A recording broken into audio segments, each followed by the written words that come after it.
നമ്മളെല്ലാവരും വല്ലാതെ പരാതി പറയാൻ തുടങ്ങിയിരിക്കുന്നു, ഈ ലോകം വല്ലാതെ മാറിപ്പോയി എന്ന്. പഴയ കാലത്തെ പോലെയല്ല ഈ കാലം എന്ന് എല്ലാവരും കാരണവന്മാര് മുഴുവനും പരിതപിക്കുന്നു.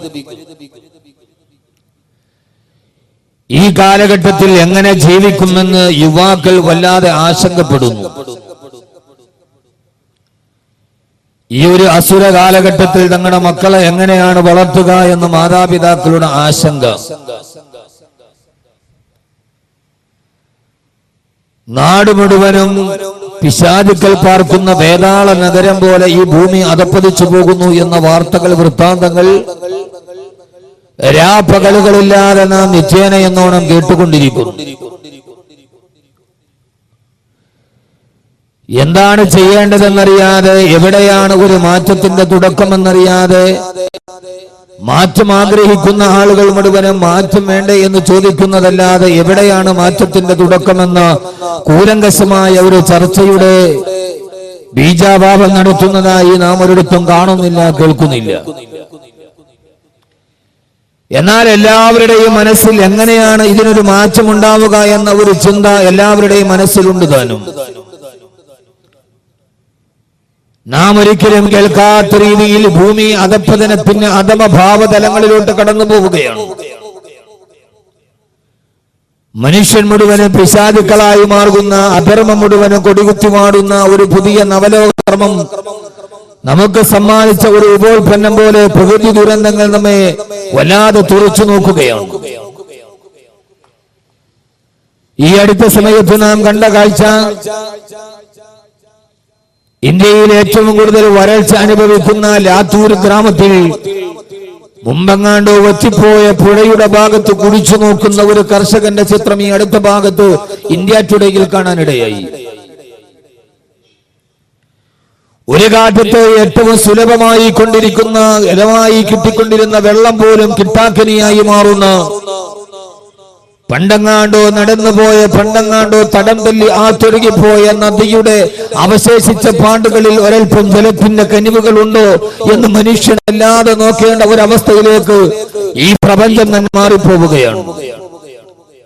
ആദരവായ പ്രവാചകൻ നബി മുഹമ്മദ് മുസ്തഫ സല്ലല്ലാഹു അലൈഹി വസല്ലം മുന്നറിയിപ്പ് നൽകിയിട്ടുണ്ട്, മനുഷ്യന്റെ പ്രവൃത്തികൾ എന്ന് നീചമാകുന്നുവോ അന്ന് പ്രകൃതി പോലും മനുഷ്യന് എതിരാകുമെന്ന് ലോകത്തിന്റെ നായകൻ നബി മുഹമ്മദ് മുസ്തഫ സല്ലല്ലാഹു അലൈഹി വസല്ലം മാത്രമല്ല, പ്രപഞ്ച ദൃഷ്ടാന്തങ്ങളെ മനുഷ്യന് വേണ്ടി ഞാൻ സൃഷ്ടിച്ചു എന്ന് നമുക്ക് വേണ്ടി പരിചയപ്പെടുത്തിയ അല്ലാഹുവിന്റെ വിശുദ്ധമായ ഖുർആൻ പോലും ലഹറൽ ഫസാദു ഫിൽ ബർരി വൽ ബഹരി ബിമാ ഖസബത് ഐദിൻ നാസ്, മനുഷ്യകർമ്മങ്ങൾ ചെയ്തു കൂട്ടുന്ന ദുഷ്കർമ്മങ്ങൾ കാരണത്താൽ ഈ ഭൂമി മുഴുവന് കുഴപ്പങ്ങൾ വിതയ്ക്കാൻ പോകുന്നു എന്ന് അല്ലാഹുവിന്റെ ഖുർആൻ പോലും നമ്മോട് മുന്നറിയിപ്പ് നൽകിയിട്ടുണ്ട്.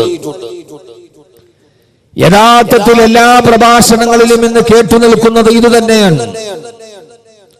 കേരളം ഇതേവരെ കാണാത്ത ചൂടുകളിലേക്ക് ഈ 2 ദിവസമായി കേരളം കടന്നു പോകുമെന്നാണ് വാർത്താമാധ്യമങ്ങൾ റിപ്പോർട്ട് ചെയ്തത്. എന്താണ് ഇതിന്റെ കാരണമെന്ന് ചോദിച്ചാൽ, എവിടെയാണ് ഇതിന്റെ മാറ്റത്തിന്റെ തുടക്കമെന്ന് ചോദിച്ചാൽ ആർക്കും ഒരു വാക്കയും ഒരു വഴിയും പറയാനില്ല.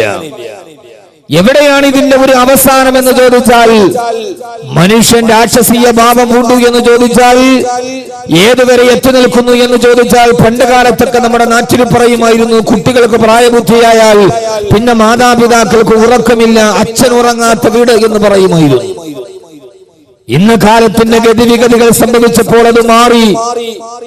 ഇന്ന് പ്രായം നിറഞ്ഞ അച്ഛൻ വീട്ടിലുണ്ടെങ്കിൽ പ്രായബുദ്ധിയായ മകൾക്ക് താൻ കിടന്നുറങ്ങുന്ന ബെഡ്റൂമിന്റെ വാതിൽ കുച്ചിനാതെ കിടക്കാൻ പേടിയാവുന്ന ഒരു കാലഘട്ടത്തിലേക്ക് ആ പൊന്നോമന മകൾക്ക് പേടി അടുത്തുള്ള കള്ളുകച്ചവടക്കാരുടെയല്ല, അവിടുത്തെ നൊട്ടോറിയസ് ക്രിമിനലെയല്ല, ആ നാട്ടിലെ ഏറ്റവും ഒരു സദാചാര വിരുദ്ധനെയല്ല, തന്റെ റൂമിനോട് ചേർന്ന് കിടക്കുന്ന ചുമരിന്റെ മറുഭാഗത്ത് കിടന്നുറങ്ങുന്ന അച്ഛനെ പേടിച്ചിട്ട് സ്വന്തം ബെഡ്റൂമിന്റെ കുറ്റിയിടാൻ കഴിയാതെ ഉറങ്ങാൻ പറ്റാത്ത മക്കളുടെ കാലമായി പിശാചുക്കൾ പാർക്കുന്ന വേതാള നഗരം പോലെ ഈ ഭൂമി അധപ്പതിച്ചു പോകുമ്പോ, സ്വന്തം പിതാവിനാൽ ഗർഭിണിയാക്കപ്പെട്ട 548 പെൺകുട്ടികൾ കേരളത്തിലുണ്ട് എന്ന റിപ്പോർട്ടുകൾ നമ്മോട് സൂചിപ്പിക്കുമ്പോ, കേരളത്തിന്റെ ഒരു പുതിയ കവി സത്താർ ആദൂരിന്റെ ഒരു 2 വരി കവിതയുണ്ട്.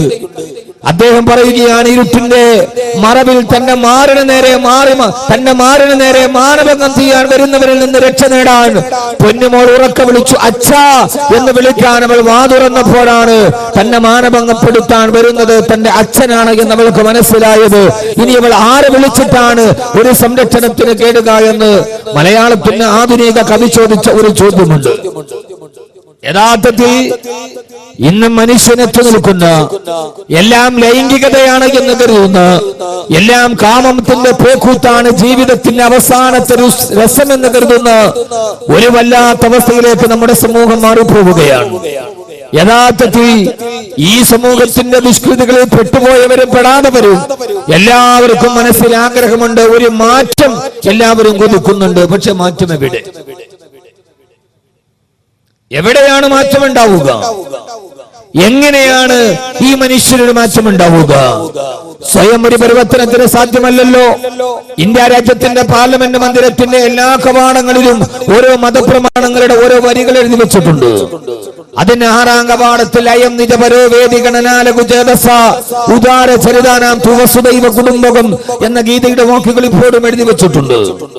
ഇന്ത്യ രാജ്യത്തിന്റെ പാർലമെന്റ് മന്ദിരത്തിന്റെ 7ാമത്തെ കവാടത്തിൽ വിശുദ്ധ ഖുർആന്റെ ഒരു ആയത്ത് എഴുതി വെച്ചിട്ടുണ്ട്. പാർലമെന്റ് മന്ദിരത്തിൽ ഇന്നല്ലാഹ ലാ യുഗയ്യിറു മാ ബിഖൗമിൻ ഹത്താ യുഗയ്യിറു മാ ബിഅൻഫുസിഹിം. സ്വയം നന്നാവാൻ ഒരു ജനത തീരുമാനിക്കുന്നത് വരെ അല്ലാഹു അവരെ മാറ്റുകയില്ല. ഒരു നാടിനെ ഒന്നായി ജിബി അലൈഹിസ്സലാത്തു വസ്സലാം മാന്ത്രിക ദണ്ഡുമായി വന്ന് ആളുകളെ തലയിൽ തലോടി ആ നാടിനെ മുഴുവൻ സ്വർഗമാക്കുക എന്ന ഒരു പതിവ് ഇസ്ലാമിന് അന്യമാണ്. അല്ലാഹു പറയുന്നു ഹത്താ യുഗയ്യിറു മാ ബിഅൻഫുസിഹിം, സ്വയം മാറണം. എനിക്ക് ഈ ജീവിതത്തിന്റെ അഴുക്കുചാലുകളിൽ നിന്ന് മാറി നടക്കണം. എനിക്ക് അല്ലാഹുവിന്റെ സ്വർഗത്തിലേക്ക് കടന്നു പോകണം. ഞാൻ ഈ ഭൂമിയിൽ ഇങ്ങനെ ജീവിക്കേണ്ടവനല്ല എന്ന ഒരു ബോധം ഹൃദയത്തിലുണ്ടാവുകയും സ്വയം മാറണമെന്ന് സ്വയം ആത്മാവനോട് മന്ത്രിക്കുകയും ചെയ്യുമ്പോഴാണ് അവന് മാറ്റമുണ്ടാകുന്നത് എന്ന് അല്ലാഹുവിന്റെ വിശുദ്ധമായ ഖുർആൻ. പക്ഷേ സ്വയം ആത്മാവ് മന്ത്രിച്ചാലും എങ്ങനെ മാറ്റത്തിന് തുടക്കം കുറിക്കണമെന്നറിയാതെ ജനത നെട്ടോട്ടം ഓടുകയാണ്. അല്ലാഹുവിന്റെ പ്രവാചകൻ സല്ലല്ലാഹു അലൈഹി വസല്ലമ പറഞ്ഞു, മനുഷ്യന്റെ ഹൃദയമാണ് നന്നാവേണ്ടത്. യഥാർത്ഥത്തിൽ നന്നാവേണ്ടത് ഹൃദയമാണ്. നമ്മുടെ എല്ലായിടത്തും നമ്മളിപ്പോ നമ്മുടെ അടുക്കലൊക്കെ നോക്കിയാൽ നാഷണൽ ഹൈവേയിലൊക്കെ ധാരാളം കണ്ണിന് വേണ്ടി പ്രത്യേകം ഹോസ്പിറ്റലുകൾ ഇപ്പോൾ കേരളത്തിൽ വളരെ സ്വാഭാവികമാണ്. കണ്ണിന് വേണ്ടി. കാരണം മനുഷ്യന്റെ കണ്ണിന് കാഴ്ചശക്തി നഷ്ടപ്പെട്ടുകൂടാ. എന്നാൽ അള്ളാഹുവിന്റെ ഖുർആൻ പറയുന്നു, കണ്ണിനല്ല കാഴ്ചശക്തി നഷ്ടപ്പെടാതിരിക്കേണ്ടത്, ഹൃദയത്തിന്റെ കാഴ്ചയാണ് നഷ്ടപ്പെടാതിരിക്കേണ്ടത്. ഇത് ഖുർആനിലെ വളരെ ആശയവിനിമയമുള്ള അർത്ഥവൈപുല്യമുള്ള ഒരു ആയത്താണിത്. അള്ളാഹു പറയുകയാണ്, കണ്ണിന് കാഴ്ചശക്തി നഷ്ടപ്പെട്ടതിന്റെ പേരിൽ നിങ്ങൾ പരിതപിക്കുന്നത് എന്തിന്? فإنها لا تعمل الأبصار ولكن تعمل القلوب التي في الصدور. അവന്റെ ഹൃദയത്തിന്റെ കണ്ണുകൾക്ക് അന്ധത ബാധിച്ചാൽ ഇനി അവൻ എങ്ങനെയാണ് നന്നാവാൻ കഴിയുക? അവന്റെ ഹൃദയം വല്ലാതെ അതപ്പതിച്ച് അവന്റെ ഹൃദയത്തിന് അന്ധത ബാധിച്ചു കഴിഞ്ഞു. ഇനി അവന് വാല് കേട്ടത് കൊണ്ട് പ്രയോജനമില്ല.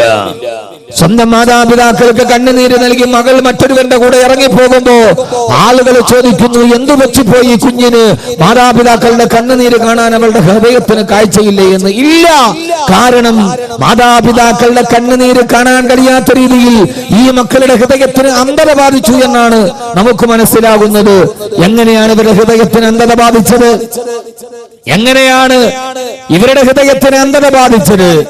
ആ അന്ധത ബാധിച്ചത് എങ്ങനെയാണ് എന്ന ചോദ്യത്തിന് മറുപടിയായിട്ടാണ് ആദരവായ പ്രവാചകൻ നബി മുഹമ്മദ് മുസ്തഫ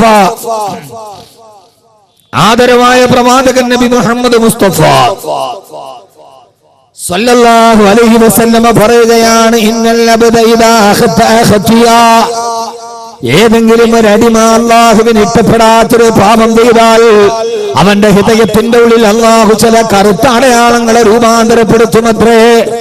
ഓരോ പാപം ചെയ്യുന്തോറും അവന്റെ ഹൃദയത്തിന്റെ ഉള്ളിൽ ചില കറുകറുത്ത അടയാളങ്ങൾ വീണ് ആ കറുത്ത അടയാളം അവന്റെ ഹൃദയത്തിൽ പാപത്തിന് അനന്തരഫലമായി രൂപാന്തരപ്പെടുമ്പോ ഹബീബായ നബി സല്ലല്ലാഹു അലൈഹി വസല്ലമ പറയുകയാണ്, ഇദാ താബാ വസ്തഗ്ഫറാ,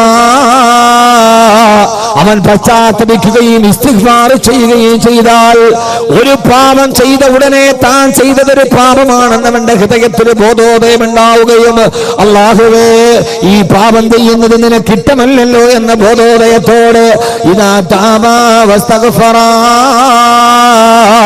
അവൻ തൗബ ചെയ്ത് ഇസ്തിഗ്ഫാർ ചെയ്താൽ ആ കറുത്ത അടയാളത്തെ ഹൃദയത്തിൽ നിന്നാഹു മായിച്ചു കളയുമത്രേ. വീണ്ടും അവന്റെ ഹൃദയം സ്ഫടിക സമാനമായി ജ്വലിക്കുമത്രേ. അതല്ല, പാപം ചെയ്തതിന്റെ കൂടെ അത് പാപമാണെന്ന് കരുതി പശ്ചാത്തലിച്ച് തിരിച്ചു വരാറ് വീണ്ടും അവൻ പാപം തന്നെ ചെയ്യാൻ തീരുമാനിച്ചാൽ അള്ളാഹു പറയുകയാ, ഓരോ കറുത്ത അടയാളങ്ങൾ ഓരോന്നായി അവന്റെ ഹൃദയാന്തരത്തിൽ രൂപാന്തരപ്പെട്ടു അവസാന പാപത്തിന്റെ തോതനുസരിച്ച് അവന്റെ ഹൃദയം മുഴുവന് കറുത്ത് കരുവാളിച്ചു പോകും. അതിനാണ് റാൻ എന്ന് പറയുന്നതെന്ന് ഹബീബായ നബി മുഹമ്മദ് മുസ്തഫ. ആ ഒരവസ്ഥയ്ക്കാണ് റാൻ എന്ന് പറയുന്നത്. അതാണ് ഖുർആൻ പറഞ്ഞത്, കല്ലാ ബൽ റാന അലാ ഖുലൂബിഹിം മാ കാനൂ യക്സിബൂൻ.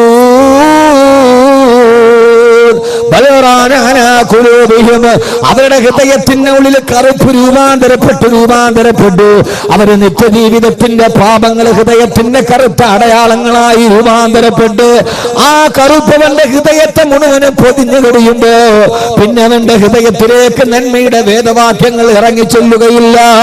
ഖതമല്ലാഹു അലാ ഖുലൂബിഹിം വഅലാ സമഇഹിം വഅലാ അബ്സാരിഹിം ഗിശാവാ. ഇതാരെ കുറിച്ചാണ് ഖുർആൻ പറഞ്ഞതെന്നറിയോ? അവരുടെ ഹൃദയത്തിന് സീൽ വെച്ച് കഴിഞ്ഞു, അവരുടെ കണ്ണുകൾക്ക് അന്ധത ബാധിച്ചു കഴിഞ്ഞു. ആരെ കുറിച്ചാ പറയുന്നത്? ഇത് അബൂജഹലിനെ കുറിച്ച് പറഞ്ഞ ആയത്തല്ല. ആദരമായ പ്രവാചകൻ നബി മുഹമ്മദ് മുസ്തഫ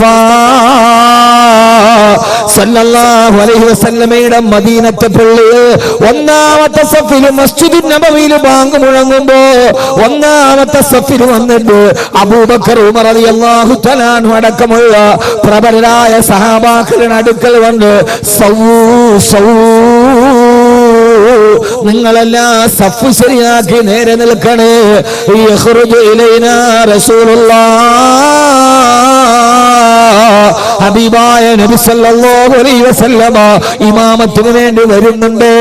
എല്ലാവരും സഫ് ശരിയാക്കി നിൽക്കണേ എന്ന് അല്ലാഹുവിന്റെ പ്രവാചകന്റെ മസ്ജിദുൻ നബവി 5 വഖത്തിന് സഫ് വ്യക്തമാക്കി നിർത്തിയിരുന്ന താടിയും തലപ്പാവും ഉണ്ടായിരുന്ന ആ മനുഷ്യനെ കുറിച്ചാണ് അല്ലാഹുവിന്റെ ഖുർആൻ പറഞ്ഞത്. ആ മനുഷ്യൻ സ്വർഗത്തിലല്ല, അവൻ നരകത്തിന്റെ ഏറ്റവും അടിത്തട്ടില. കാരണമെന്നറിയുമോ? ആ മനുഷ്യനാണ് മുനാഫിക്കീങ്ങളുടെ നേതാവായിരുന്ന അബ്ദുല്ലാഹ് ഇബ്നു ഉബയ്യ് ഇബ്നു സലൂൽ. അയാള് നിസ്കരിക്കാത്തത് കൊണ്ടല്ല, അയാള് നോമ്പ് പിടിക്കാത്തത് കൊണ്ടല്ല, വളരെയേറെ ചിന്തിക്കണം, അയാള് നെറ്റിയിൽ നിസ്കാരത്തടമില്ലാത്തത് കൊണ്ടല്ല. പിന്നെയോ ആ മനുഷ്യന് ഖതമല്ലാഹു അലാ ഖുലൂബിഹിം വഅലാ സമഇഹിം വഅലാ അബ്സാരിഹിം ഗിശാവാ.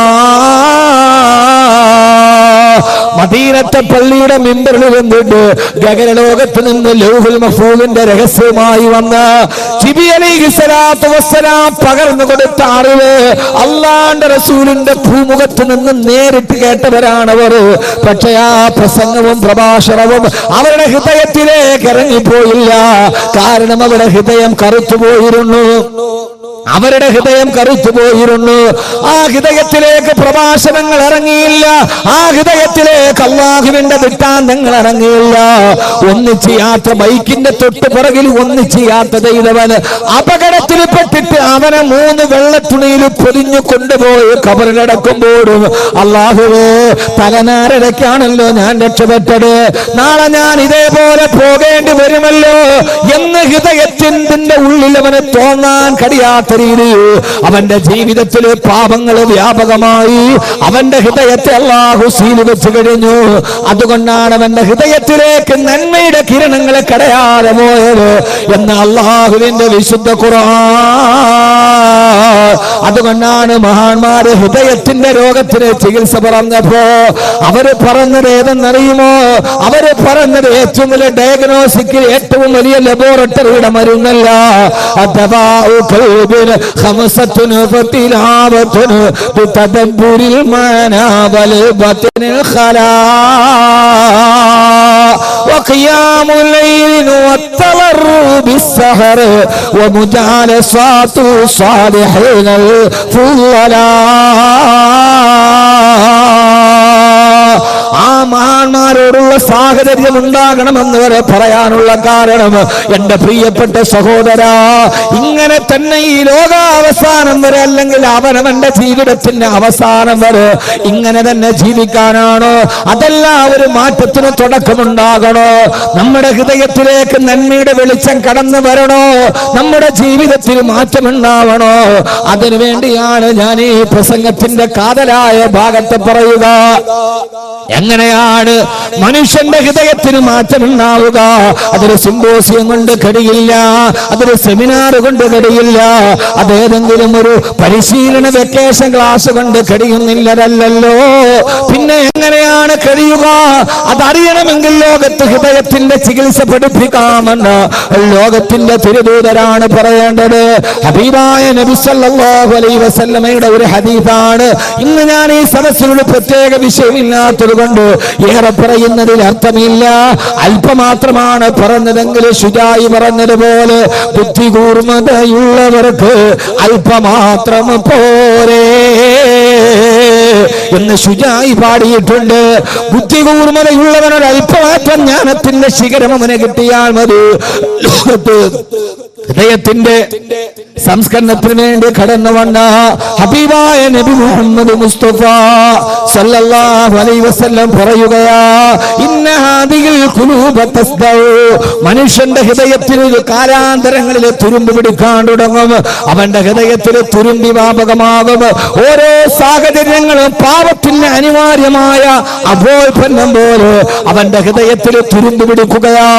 ആ തുരുമ്പാണ് ഞാൻ ആദ്യം പറഞ്ഞത്. പാപം ചെയ്തവന്റെ ഹൃദയം എങ്ങനെ കറുത്തു പോകുമ്പോ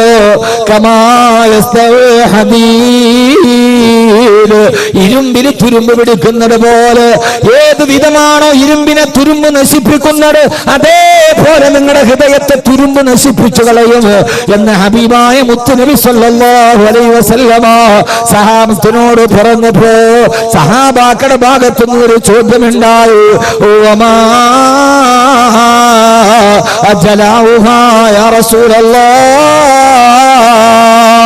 ആ ഹൃദയത്തിന്റെ തുരുമ്പ് കളയാനുള്ള മാർഗമേത് നബിയേ? എന്നെ കേൾക്കാനത്തെ സഹോദരങ്ങളോട്, മാറ്റത്തിന്റെ തുടക്കമുണ്ടാകേണ്ടത് അവനവന്റെ ഹൃദയത്തിൽ നിന്നാണ്. അല്ലാതെ സിംബോസിയം നടത്തിയിട്ടല്ല, സെമിനാറുകളുടെ തുടക്കത്തിൽ നിന്നല്ല. അവനവന്റെ ശരീരത്തിന്റെ മധ്യഭാഗത്ത് വലതുഭാഗത്തിടത്തോട്ട് തിരിഞ്ഞിരിക്കുന്ന 450 ഗ്രാം തൂക്കമുള്ള ഒരു മുട്ടിയുടെ വലിപ്പമുള്ള ഒരു അവയവമുണ്ട്. ആ ഒരു ചെറിയ അവയവത്തെ സംസ്കരിക്കാൻ അവനവന് തന്നെ കഴിഞ്ഞില്ലത്. 6 അടി പൊക്കമുള്ള മനുഷ്യ, 100 കിലോ ഭാരമുള്ള മനുഷ്യ, 100 കിലോ ഭാരമുള്ള നിനക്ക് 450 ഗ്രാം തൂക്കമുള്ള ഒരു അവയവത്തെ നന്നാക്കാൻ കഴിഞ്ഞില്ലെങ്കിൽ പിന്നെ നിന്നെ ആരാണ് മനുഷ്യനെന്ന് പറയുക? ഹബീബായ നബിയോട് ചോദിച്ചു, യാ റസൂലല്ലാഹ്, ഓ വമാ ജലാഉഹാ യാ റസൂലല്ലാഹ്, നബിയെ നിങ്ങളുടെ ഹൃദയത്തിന്റെ തുരുമ്പ് കളയാനുള്ള മാർഗം ഏതാണ്? എന്നെ കേൾക്കാനെത്തവരോട്, അങ്ങകരെ മാറി നിന്നവരോട് അവനവന്റെ ഹൃദയത്തിന് സംസ്കരണം എന്നാണ് മുത്ത് റസൂല് പറഞ്ഞത്. 2 മാർഗമാണ്. ആ മാർഗം ഏതെന്നറിയോ? അള്ളാന്റെ റസൂല് പറഞ്ഞത് പാതിരാത്രിയിൽ എല്ലാവരും ഉറക്കത്തിന്റെ കരിമ്പടം പുതച്ചു കിടക്കുമ്പോ രാത്രി എഴുന്നേറ്റ് നിന്ന് തഹജ്ജുദ് നിസ്കരിക്കാനല്ല, നിങ്ങളെ തസ്ബീഹ് പിടിച്ചിട്ട് ദിക്ർ വർദ്ധിപ്പിക്കാനല്ല. അള്ളാന്റെ റസൂല് 2 പ്രായോഗിക മാർഗങ്ങളാണ് പറഞ്ഞു കൊടുത്തത്. അള്ളാന്റെ റസൂല് പറഞ്ഞു, ഒന്ന് ദിക്റുൽ മൗതി, മരണത്തെ ഓർക്കുക. ദിക്റുൽ മൗതി, മരണത്തെ ഓർക്കുക. ഹബീബായ നബി സല്ലല്ലാഹു അലൈഹി വസല്ലമയുടെ അടുക്കലേക്ക് വന്നിട്ട് ഒരു സഹാബി പറഞ്ഞുവല്ലേ, യാ റസൂലല്ലാഹ്, നന്നാകണമെന്ന് ആഗ്രഹമുണ്ട് നബിയെ, പക്ഷേ എത്ര ശ്രമിച്ചിട്ടും എന്റെ ജീവിതത്തിൽ എനിക്ക് മാറ്റം വരുന്നില്ലല്ലോ. എന്റെ ജീവിതത്തിലും മാറ്റം വരാണ് എന്തെങ്കിലും ഒരു പോംവഴി പറയാൻ പറഞ്ഞപ്പോ ഹബീബായ റസൂലുള്ളാഹി സ്വല്ലല്ലാഹു അലൈഹി വസല്ലം പറഞ്ഞു കൊടുത്തത്, സഹാബി നിനക്ക് മാറണോ, നിനക്ക് പരിവർത്തനം ഉണ്ടാവണോ, ആവണം നബിയേ. എന്നാൽ അതിന് ഒറ്റ ദിക്ർ മാത്രമേ ഉള്ളൂ. അതേതെന്നറിയോ? കന്നക തമൂത, നാളെയാണ് നീ മരിക്കുന്നതെന്ന് ഉറപ്പിക്കുക. ഇന്നെന്റെ ജീവിതത്തിന്റെ അവസാന ദിവസമാണ്. നാളെ പ്രമാണം കാണാൻ ഞാൻ ഉണ്ടാവില്ല, നാളത്തെ ഉദയം ഞാൻ കാണില്ല.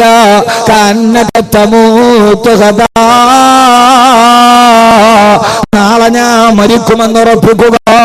ഏത് സമയത്താണ് മരണം നമ്മെ തേടിയെത്തുന്നതെന്ന് നമുക്കറിയില്ലല്ലോ. ഈ അടുത്ത കാലത്ത് മലയാള കേരളത്തെ പിടിച്ചു കുലുക്കിയ ദുരന്തമാണ് പരവൂര് പുട്ടിങ്ങൽ ക്ഷേത്രത്തിലെ വെടിക്കെട്ട് ദുരന്തം.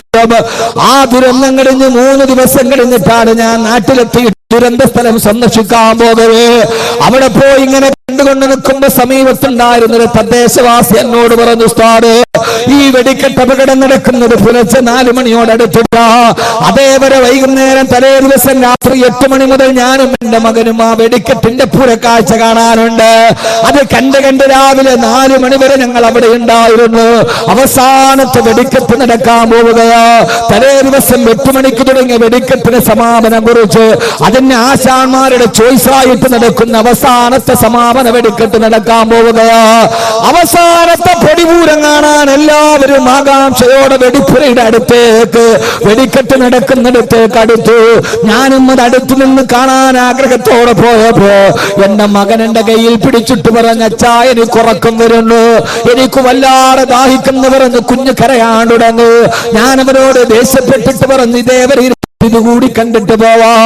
എന്തെന്നറിയില്ല, എന്തിനെന്നറിയില്ല, പതിവില്ലാത്ത വാശിരന്റെ കുഞ്ഞുമോൻ എന്റെ കയ്യിൽ പിടിച്ചെന്നെ വലിച്ചു. എനിക്ക് വിശക്കുന്നു, എനിക്ക് ദാഹിക്കുന്നു. ഞാൻ അവനൊരു വെള്ളം വാങ്ങിച്ചു കൊടുത്തിട്ട് തിരിച്ചു വരാന്ന് കരുതി എന്റെ കുഞ്ഞെന്നെ കയ്യിൽ പിടിച്ചു ബലമായി പിടിച്ചു കൊണ്ടുപോയി. ഞാൻ അപ്പുറത്തേക്ക് ഒരു 500 മീറ്റർ മാറിയില്ല.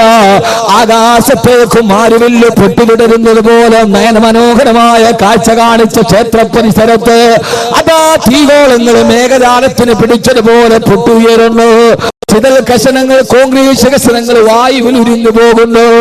ആ ഒരു സമയത്തെങ്ങാനും ഞാൻ അവിടെ നിന്നിരുന്നെങ്കിൽ എന്റെയും എന്റെ മകനെ ഈ ചിതറിത്തെറിച്ച ശരീരാവശിഷ്ടങ്ങൾ ഈ ഭാഗത്ത് കാണുമായിരുന്നു പറയുമ്പോ, എന്റെ പ്രിയപ്പെട്ട ചെറുപ്പക്കാരാ,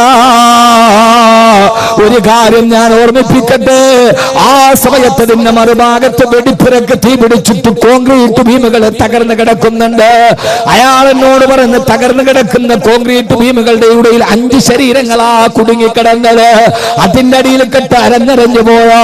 ആ ദുരന്തത്തിന്റെ കഥ അനുസ്മരിച്ച രവീശ് എന്ന ഫയർഫോഴ്സുകാരൻ പിന്നെ എഴുതി വെച്ചല്ലോ. ഞാൻ ആ വെടിക്കെട്ടിന്റെ ദുരന്തത്തിന്റെ കഥ കേട്ടിട്ട് 11 മിനിറ്റ് കൊണ്ട് ഫയർഫോഴ്സ് സ്ഥലത്തെത്തി.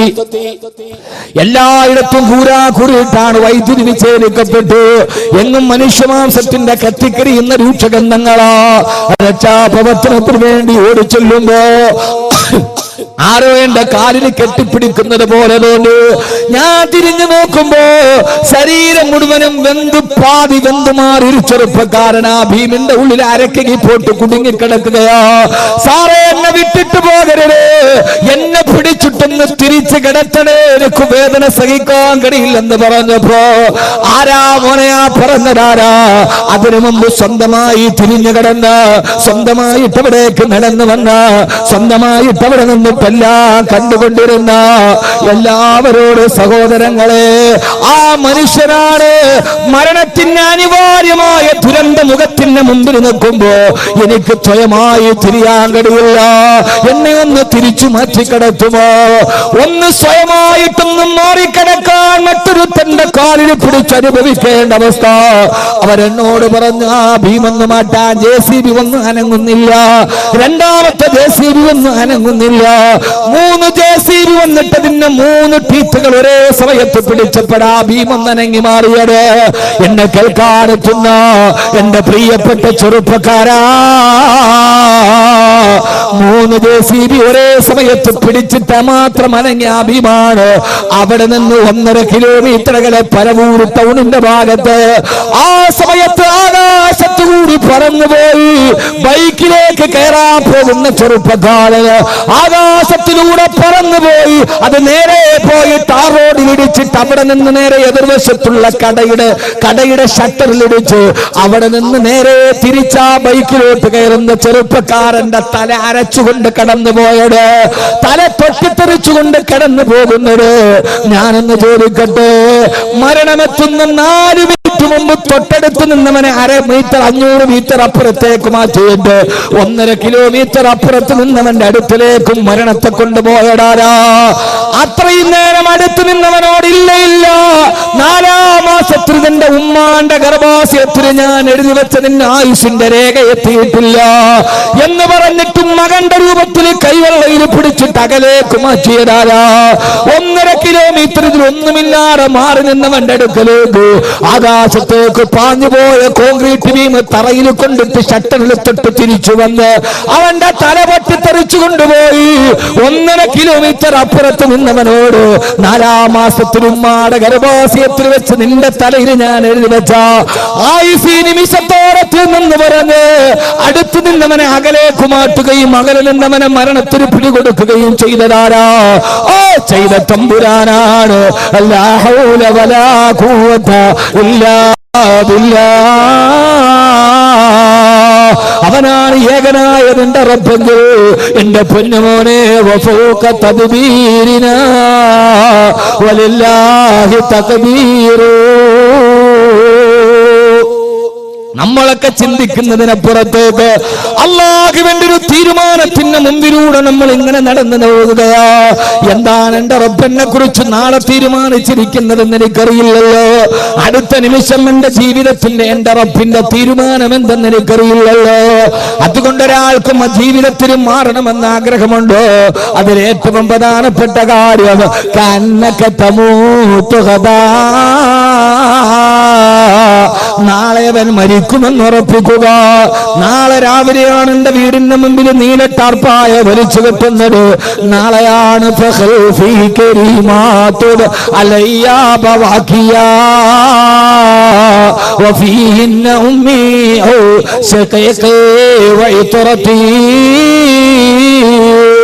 നാളെയാണ് എന്റെ മയ്യത്തിന് പുറത്ത് പിടിച്ചിട്ട് എന്റെ മക്കൾ കരയുന്നത്. നാളെയാണ് എന്റെ ഭാര്യയോട് ഞാൻ സലാം ചൊല്ലുന്നത്. നാളെയാണ് എന്റെ തൊണ്ടക്കുടിയിലെ ശബ്ദം വിട്ടുപോകുന്നത്. ഒരാള് 2 മണിക്കൂർ നിർത്താതെ സംസാരിച്ചാൽ 2 ലക്ഷം അക്ഷരം പറയുമെന്നാണ് ശാസ്ത്രത്തിന്റെ കണക്ക്. പൊന്നുമോനെ, ഞാൻ പ്രസംഗം നടക്കിയിട്ട് 18 വർഷമായി. ഈ 18 വർഷം കൊണ്ട് എത്ര അക്ഷരം എന്റെ കണ്ടനാളത്തിൽ നിന്ന് വെളിയിലേക്ക് വന്നിട്ടുണ്ട്? അത്രത്തോളം കോടാനുകോടി അക്ഷരങ്ങൾ ഈ കണ്ടനാളത്തിൽ നിന്ന് വിസ്മയിപ്പിച്ചുകൊണ്ട് പടത്തിക്കൊണ്ടുപോയ അഹമ്മദ് കബീർ അവന്റെ നാവിൽ നിന്ന് ഒരു ശബ്ദം വെളിയിൽ വരാതെ മലത്തിക്കിടത്തപ്പെടുന്നൊരു ദിവസമുണ്ട്. കെട്ടിപ്പിടിച്ചിട്ട് പൊട്ടിക്കരയുന്ന മക്കളോട് വാപ്പാ പോവുകയാണോ എന്ന് ചോദിക്കുമ്പോ മക്കള് വാപ്പ പോകുന്നത് വേറൊരു സ്ഥലത്തേക്കാണ്, അവിടെ നിങ്ങൾ വരുന്നതിനകത്ത് നിങ്ങളുടെ വാപ്പയുണ്ടാകുമെന്ന് പറയാണ്.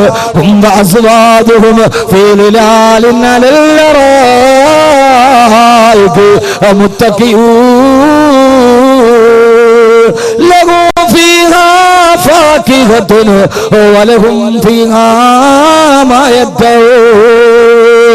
മക്കളെ, സ്വർഗത്തിന്റെ പഴങ്ങളെ താരത്തിൽ വെച്ച് തരുന്ന സ്വർണ്ണത്തിന്റെ കട്ടിലെ പടച്ചറപ്പിച്ചാരിരുത്തുന്ന ഒരു തുള്ളി വേർപ്പെടുകാറ് ഇപ്പൊ എന്നെ നെറ്റിത്തടത്തിൽ നിന്ന് വേർപ്പെടുകുന്നുണ്ട്.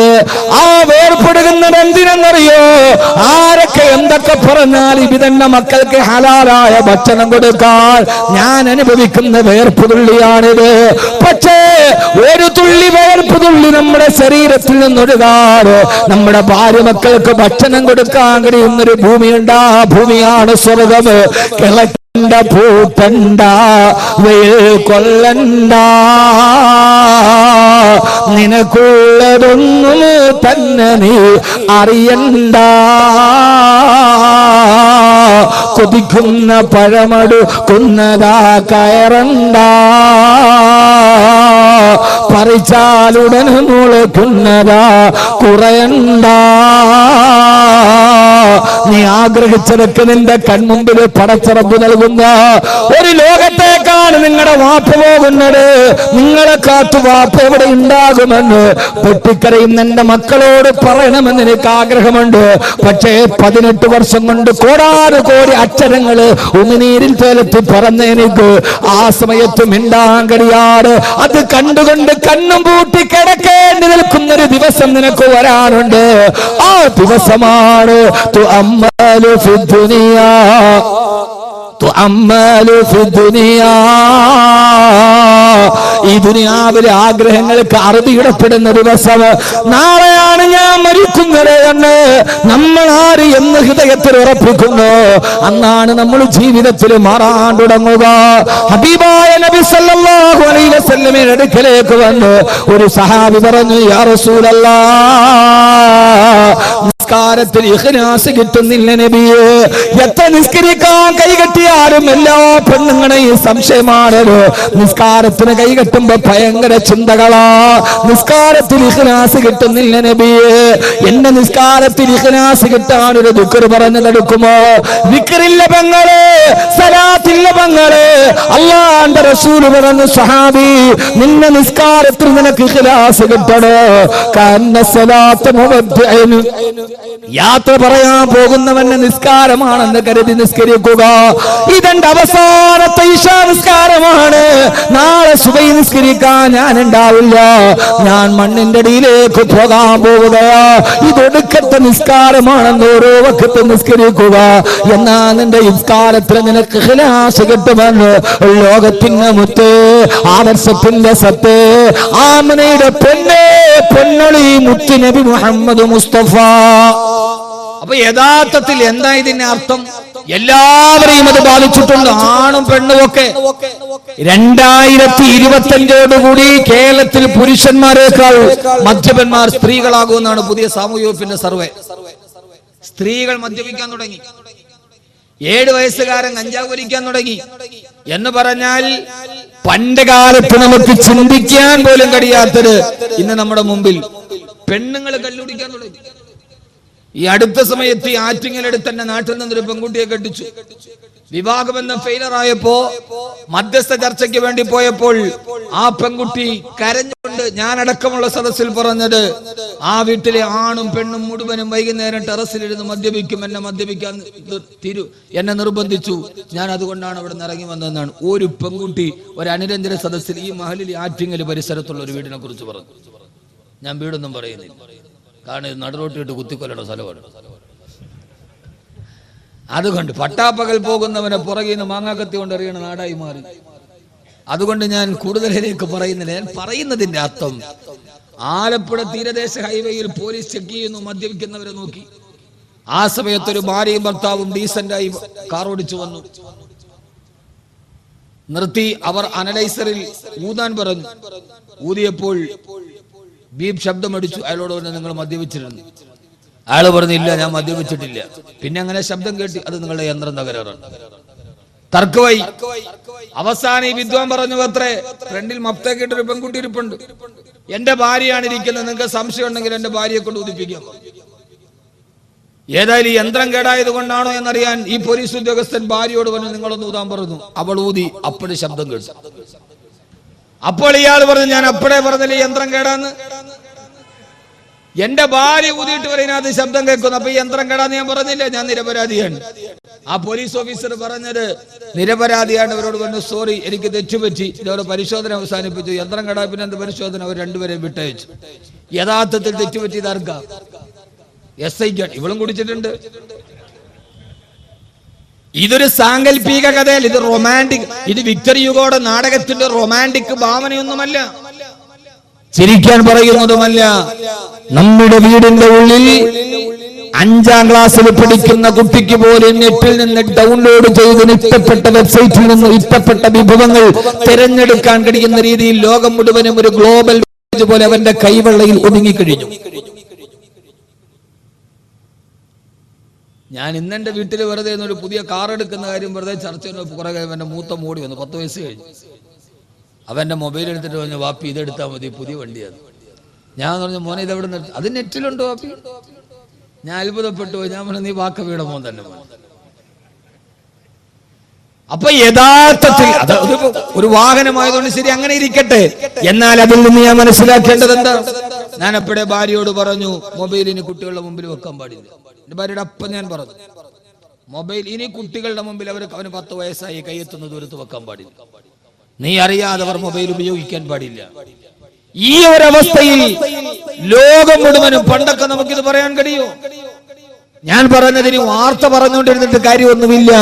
അവനവന്റെ വീട്ടിൽ തന്നെ ഇതാണ് അവസ്ഥ എന്ന് നമുക്ക് എല്ലാവർക്കും അറിയാൻ കഴിയും. ആ ഒരവസ്ഥയിൽ മാറുമ്പോ ആദരവായ പ്രവാചകൻ നബി മുഹമ്മദ് മുസ്തഫ, ആദരവായ പ്രവാചകൻ നബി മുഹമ്മദ് മുസ്തഫ സല്ലല്ലാഹു അലൈഹി വസല്ലം പറയുകയാണ്, അതിന് ഒരേ ഒരു മാർഗം മാത്രമേ ഉള്ളൂ. ദിക്റുൽ മൗതി, മരണത്തെ കുറിച്ച് ഓർമ്മിക്കുക. എല്ലാവരും മരണത്തെ കുറിച്ച് ഓർമ്മിക്കുക. എനിക്ക് പറയാനുള്ളത്, ഏതായാലും മരിക്കും എന്ന കാര്യം ഉറപ്പാണ്. അത് ഉറപ്പില്ലാത്ത ആരെങ്കിലും ഉണ്ടോ? സമയം എല്ലാവരും മരിക്കും എന്ന കാര്യം ഉറപ്പാണ്. എന്നാൽ പിന്നെ നമുക്ക് ചിന്തിച്ചുകൂടെ, മരിക്കും എന്ന കാര്യം ഉറപ്പാണെങ്കിൽ ആ മരണം എനിക്ക് മനോഹരമാക്കണം എന്ന് നമുക്കൊന്ന് ചിന്തിച്ചുകൂടെ? ഞാൻ ഏതായാലും ഒരു ദിവസം പോകും, ഉറപ്പാണ്. എന്നാൽ പിന്നെ ആ പോകുന്ന ദിവസം ഞാൻ എല്ലാവരെയും അമ്പരപ്പിച്ചുകൊണ്ട് പോകുമെന്ന് തീരുമാനിക്കാൻ നമുക്ക് കഴിയാത്തത് എന്താ നമ്മൾ ഇതുകൊണ്ട് നേടിയത്? റഷ്യൻ സാഹിത്യകാരനായ ടോൾസ്റ്റോയുടെ ഒരു നാടകമുണ്ട്, ദ വാർ ആൻഡ് പീസ്, യുദ്ധവും സമാധാനവും. അതൊരു ചെറിയ കഥ അദ്ദേഹം പറയുന്നുണ്ട്. രാജാവ് പറഞ്ഞു, പ്രജകൾ കൊട്ടാരത്തിൽ വന്നാൽ രാവിലെ മുതൽ അവർ ഓടാൻ തുടങ്ങണം. രാവിലെ മുതൽ ഓടി എവിടെ പോയി അവർ ഓട്ടം നിൽക്കുന്നുവോ അത്രയും സ്ഥലം അവർക്ക് ഞാൻ എന്ന് എഴുതി കൊടുക്കും. നാട്ടുകാർ മുഴുവനും വന്നു. രാവിലെ മുതൽ ആളുകൾ ഓടാൻ തുടങ്ങി. എവിടം വരെ ഓടിയെത്തുന്നു അത് മുഴുവനും രാജാവ് അവർക്ക് സ്വന്തമായി കൊടുക്കും. ബാവോ എന്നു പേരുള്ള ഒരു പാവപ്പെട്ട മനുഷ്യൻ വന്നു. അയാൾ ഓടാൻ തുടങ്ങി. ഓടി ഓടി ദിവസങ്ങളായി ഭക്ഷണം കഴിച്ച് വിഷണ്ണനായ മനുഷ്യൻ ഭക്ഷണം കഴിച്ചിട്ടില്ല, പാപമാണ്.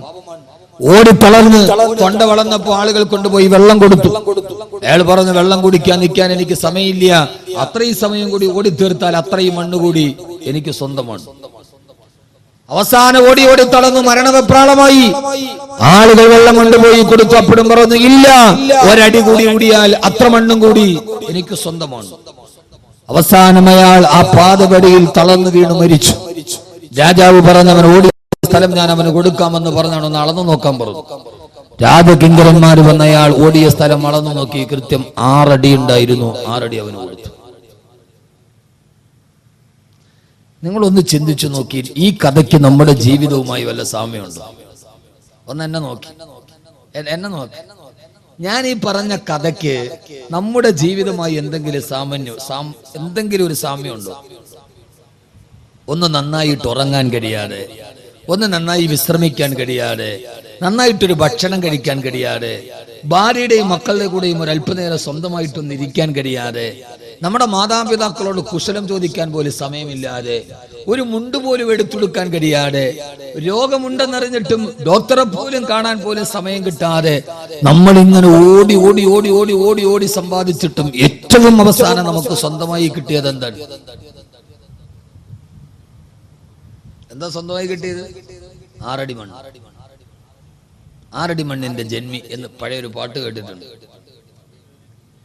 യഥാർത്ഥത്തിൽ ഈ ഓടിയിട്ടൊക്കെ നമുക്ക് കിട്ടിയത് 6 അടി മണ്ണല്ലേ? അതിന്റെ അപ്പുറത്തേക്ക് ആരാ കൊണ്ടുപോയത്? ആരും കൊണ്ടുപോയിട്ടില്ല. എന്നാൽ പിന്നെ നമുക്ക് ചിന്തിച്ചുകൂടെ? എന്താ ചിന്തിക്കേണ്ടത്? ഏതായാലും ഒരു ദിവസം ഈ ലോകത്തിന്റെ ഈ തീർത്ഥാടനത്തിന് അവസാനം കുറിച്ച് ഞാൻ ഏറ്റവും അവസാനം ഇവിടെ നിന്ന് തിരിച്ചു പോകും. 6 അടി മണ്ണ് മാത്രമാണ് എനിക്ക് സ്വന്തമുള്ളതെങ്കിൽ എന്റെ അവസാനത്തെ മരണ ദിവസം ഏറ്റവും മനോഹരമാക്കണമെന്ന് എനിക്ക് ചിന്തിച്ചുകൂടെ? അതാണല്ലോ ഒരു മനുഷ്യ ജീവിതത്തിന്റെ അവസാനത്തെ തെളിവെങ്കിൽ. എന്റെ പ്രിയപ്പെട്ട സഹോദരങ്ങളെ, മഹാനായ അസ്റായീൽ അലൈഹിസ്സലാത്തു വസ്സലാം കടന്നു വരുമ്പോ യഥാർത്ഥത്തിൽ അസ്റായീൽ എത്ര പേടിക്കേണ്ട ആളൊന്നുമല്ല. എല്ലാവരും മരണദൂതനെ പറഞ്ഞ് പേടിക്കാറുണ്ട്. പക്ഷേ മഹാനായ ഹുദൈഫ റളിയല്ലാഹു തആല അൻഹു വഫാത്താകുന്ന നേരം അസ്റായീൽ അലൈഹിസ്സലാത്തു വസ്സലാം റൂഹ് പിടിക്കാൻ വന്നപ്പോ ഹുദൈഫ റളിയല്ലാഹു തആല അൻഹു ഉറക്കെ പറഞ്ഞു, ഹബീബുനാ ജാ ഇലാ ഫാഖാ, ഞാൻ ഇതേവരെ കാണാൻ ആഗ്രഹിച്ച എന്റെ കൂട്ടുകാരിൽ ആരെയാണോ ഒന്ന് കാണാൻ ഞാൻ എന്റെ ഹൃദയത്തിൽ കൊതിച്ചിരുന്നത്, ആ കൂട്ടുകാരൻ ഹബീബുന് ആ കൂട്ടുകാരൻ എന്റെ തലയുടെ മുകൾ ഭാഗത്ത് വന്ന് നിൽക്കുന്നവല്ലോ. ഞാൻ ഇയാളെയാണ് കാണാൻ കൊതിച്ചിരുന്നത്. ഇദ്ദേഹം വരുന്നത് കാത്തിട്ടാണ് ഞാൻ ഇരുന്നത്. ഈ അസ്രായിലിനെ കാണുമ്പോ ഹബീബുന് എന്റെ കൂട്ടുകാരനാണ്,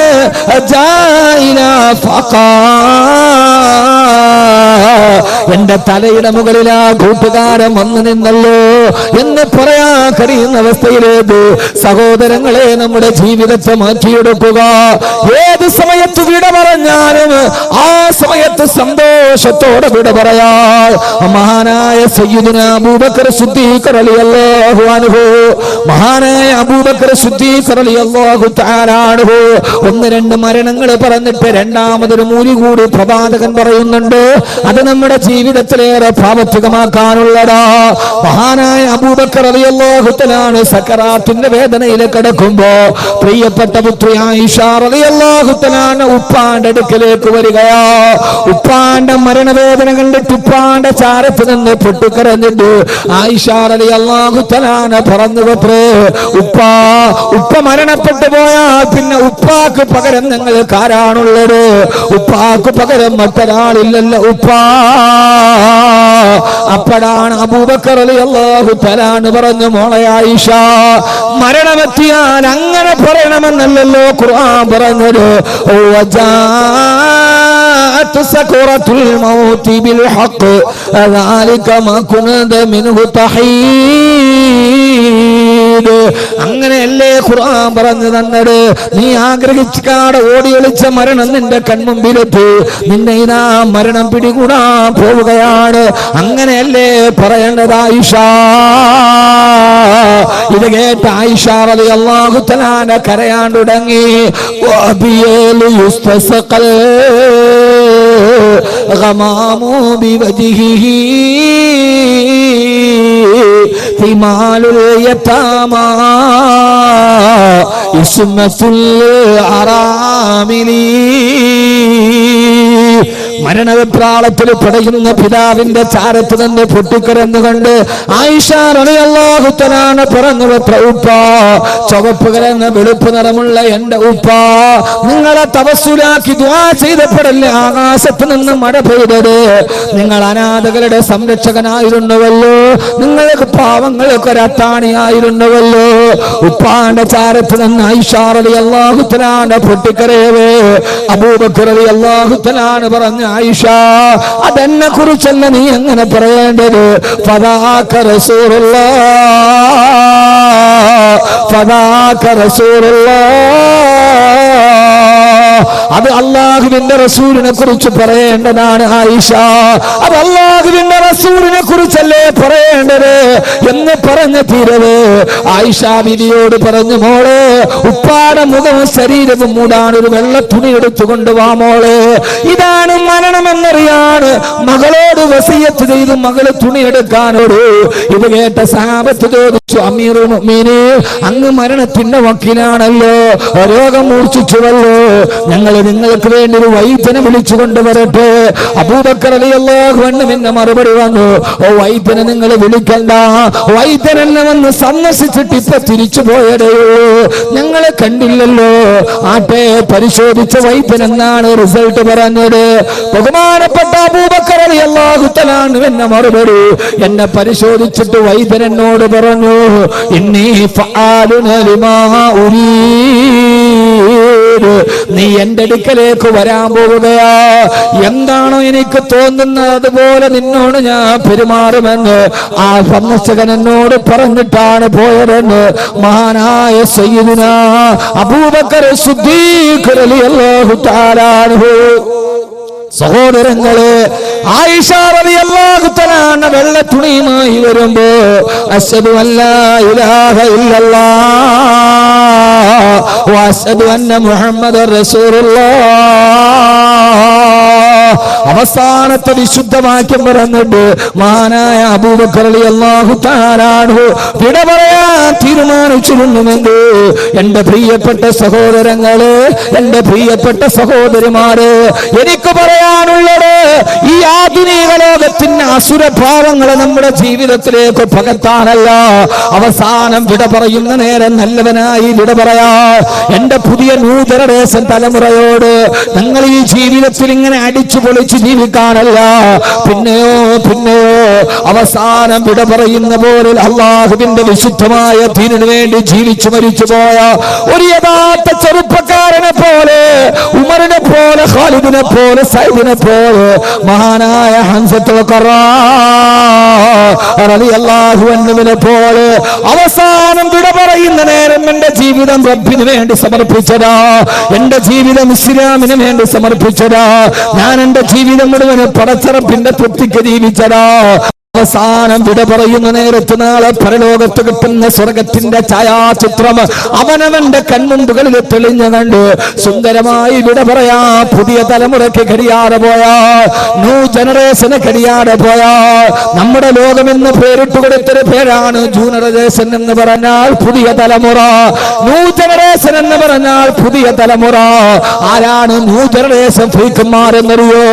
അണുകുടുംബത്തിൽ ജനിച്ചിട്ട് ആധുനിക രാസവള നിർമ്മാണശാലയിൽ ഉപോൽപ്പന്നം പോലെ കെൻഡക്കിയും KFCയും ബർഗറും പിസയും മാത്രം തിന്നു പഠിച്ച, രാവിലെ മൊബൈൽ ഡാറ്റയുടെ ബാലൻസ് നോക്കുന്ന, വൈകുന്നേരം ആരാണ്ട് മടിക്കുറ്റിന് പിടിച്ചിട്ടാണെങ്കിലും വേണ്ടില്ല മൊബൈൽ ഡാറ്റ ചാർജ് ചെയ്ത് പാതിരാത്രിയുടെ നിശബ്ദതയിൽ ലോകത്തുള്ള 140 രാട്ടത്തിലേറൊക്കെ പെണ്ണ് തുണിയുരിഞ്ഞാടിയാലും കൈവെള്ളയിൽ നിൽക്കുന്ന www.com ലോകത്തുള്ള പെണ്ണിന്റെ അനാവശ്യം മുഴുവനും ആസ്വദിക്കുന്ന, പാതിരാത്രി പകലാക്കി മാറ്റുന്ന, അവസാനം ആസ്വദിച്ച് തളർന്നു കഴിയുമ്പോ മുമ്പിൽ നികത്തി വെച്ചിരിക്കുന്ന ലാപ്ടോപ്പിന്റെ ഡെസ്ക്ടോപ്പിലേക്ക് തലവേത്ത് വെച്ച് മയങ്ങുന്ന, വർഷങ്ങളായി പള്ളിയിലെ സുബഹിന്റെ ബാങ്ക് ചെവിയിൽ ഇതേവരെ കേട്ടിട്ടില്ലാത്ത, ഇതേവരെ വർഷങ്ങളായി സുബഹിയുടെ ബാങ്ക് കേൾക്കാതെ മധ്യാഹ്നത്തിൽ എഴുന്നേറ്റ് പോകുന്ന എന്റെ പ്രിയപ്പെട്ട മുസ്ലിം ചെറുപ്പക്കാരാ, എന്റെ പ്രിയപ്പെട്ട മുസ്ലിം ചെറുപ്പക്കാരാ, മാറണ്ട മോനെ, നിനക്ക് പ്രണയമെന്ന 3 അക്ഷരത്തെ കാമമെന്ന 2 അക്ഷരത്തോട് ചേർത്ത് പിടിച്ച് എല്ലാ പെണ്ണാണെന്ന് കരുതുന്ന, എല്ലാ പെണ്ണിനോടുള്ള അഭിനിവേശം എന്ന് കരുതുന്ന, ജീവിതം മുഴുവനും ഒരു മൊബൈൽ ഫോണുമായി പെണ്ണിന്റെ പുറകെ മാൻപേടയുടെ പുറകെ സിംഹക്കുട്ടി നടക്കുന്നത് പോലെ നടന്നു പോകുന്ന പുതിയ തലമുറയോട് ഞാൻ ഓർമ്മിപ്പിക്കുകയാ, പൊന്നുമോനെ, നന്നായിട്ട് മരിക്കണ്ട മോനെ, നന്നായിട്ട് വിട പറയേണ്ട കുട്ടിയെ, മരിക്കുന്ന സമയത്ത് സ്വർഗം കാണേണ്ട മോനെ, ആ ഒരു ബോധത്തിൽ ജീവിക്കാൻ കഴിയണ്ടേ.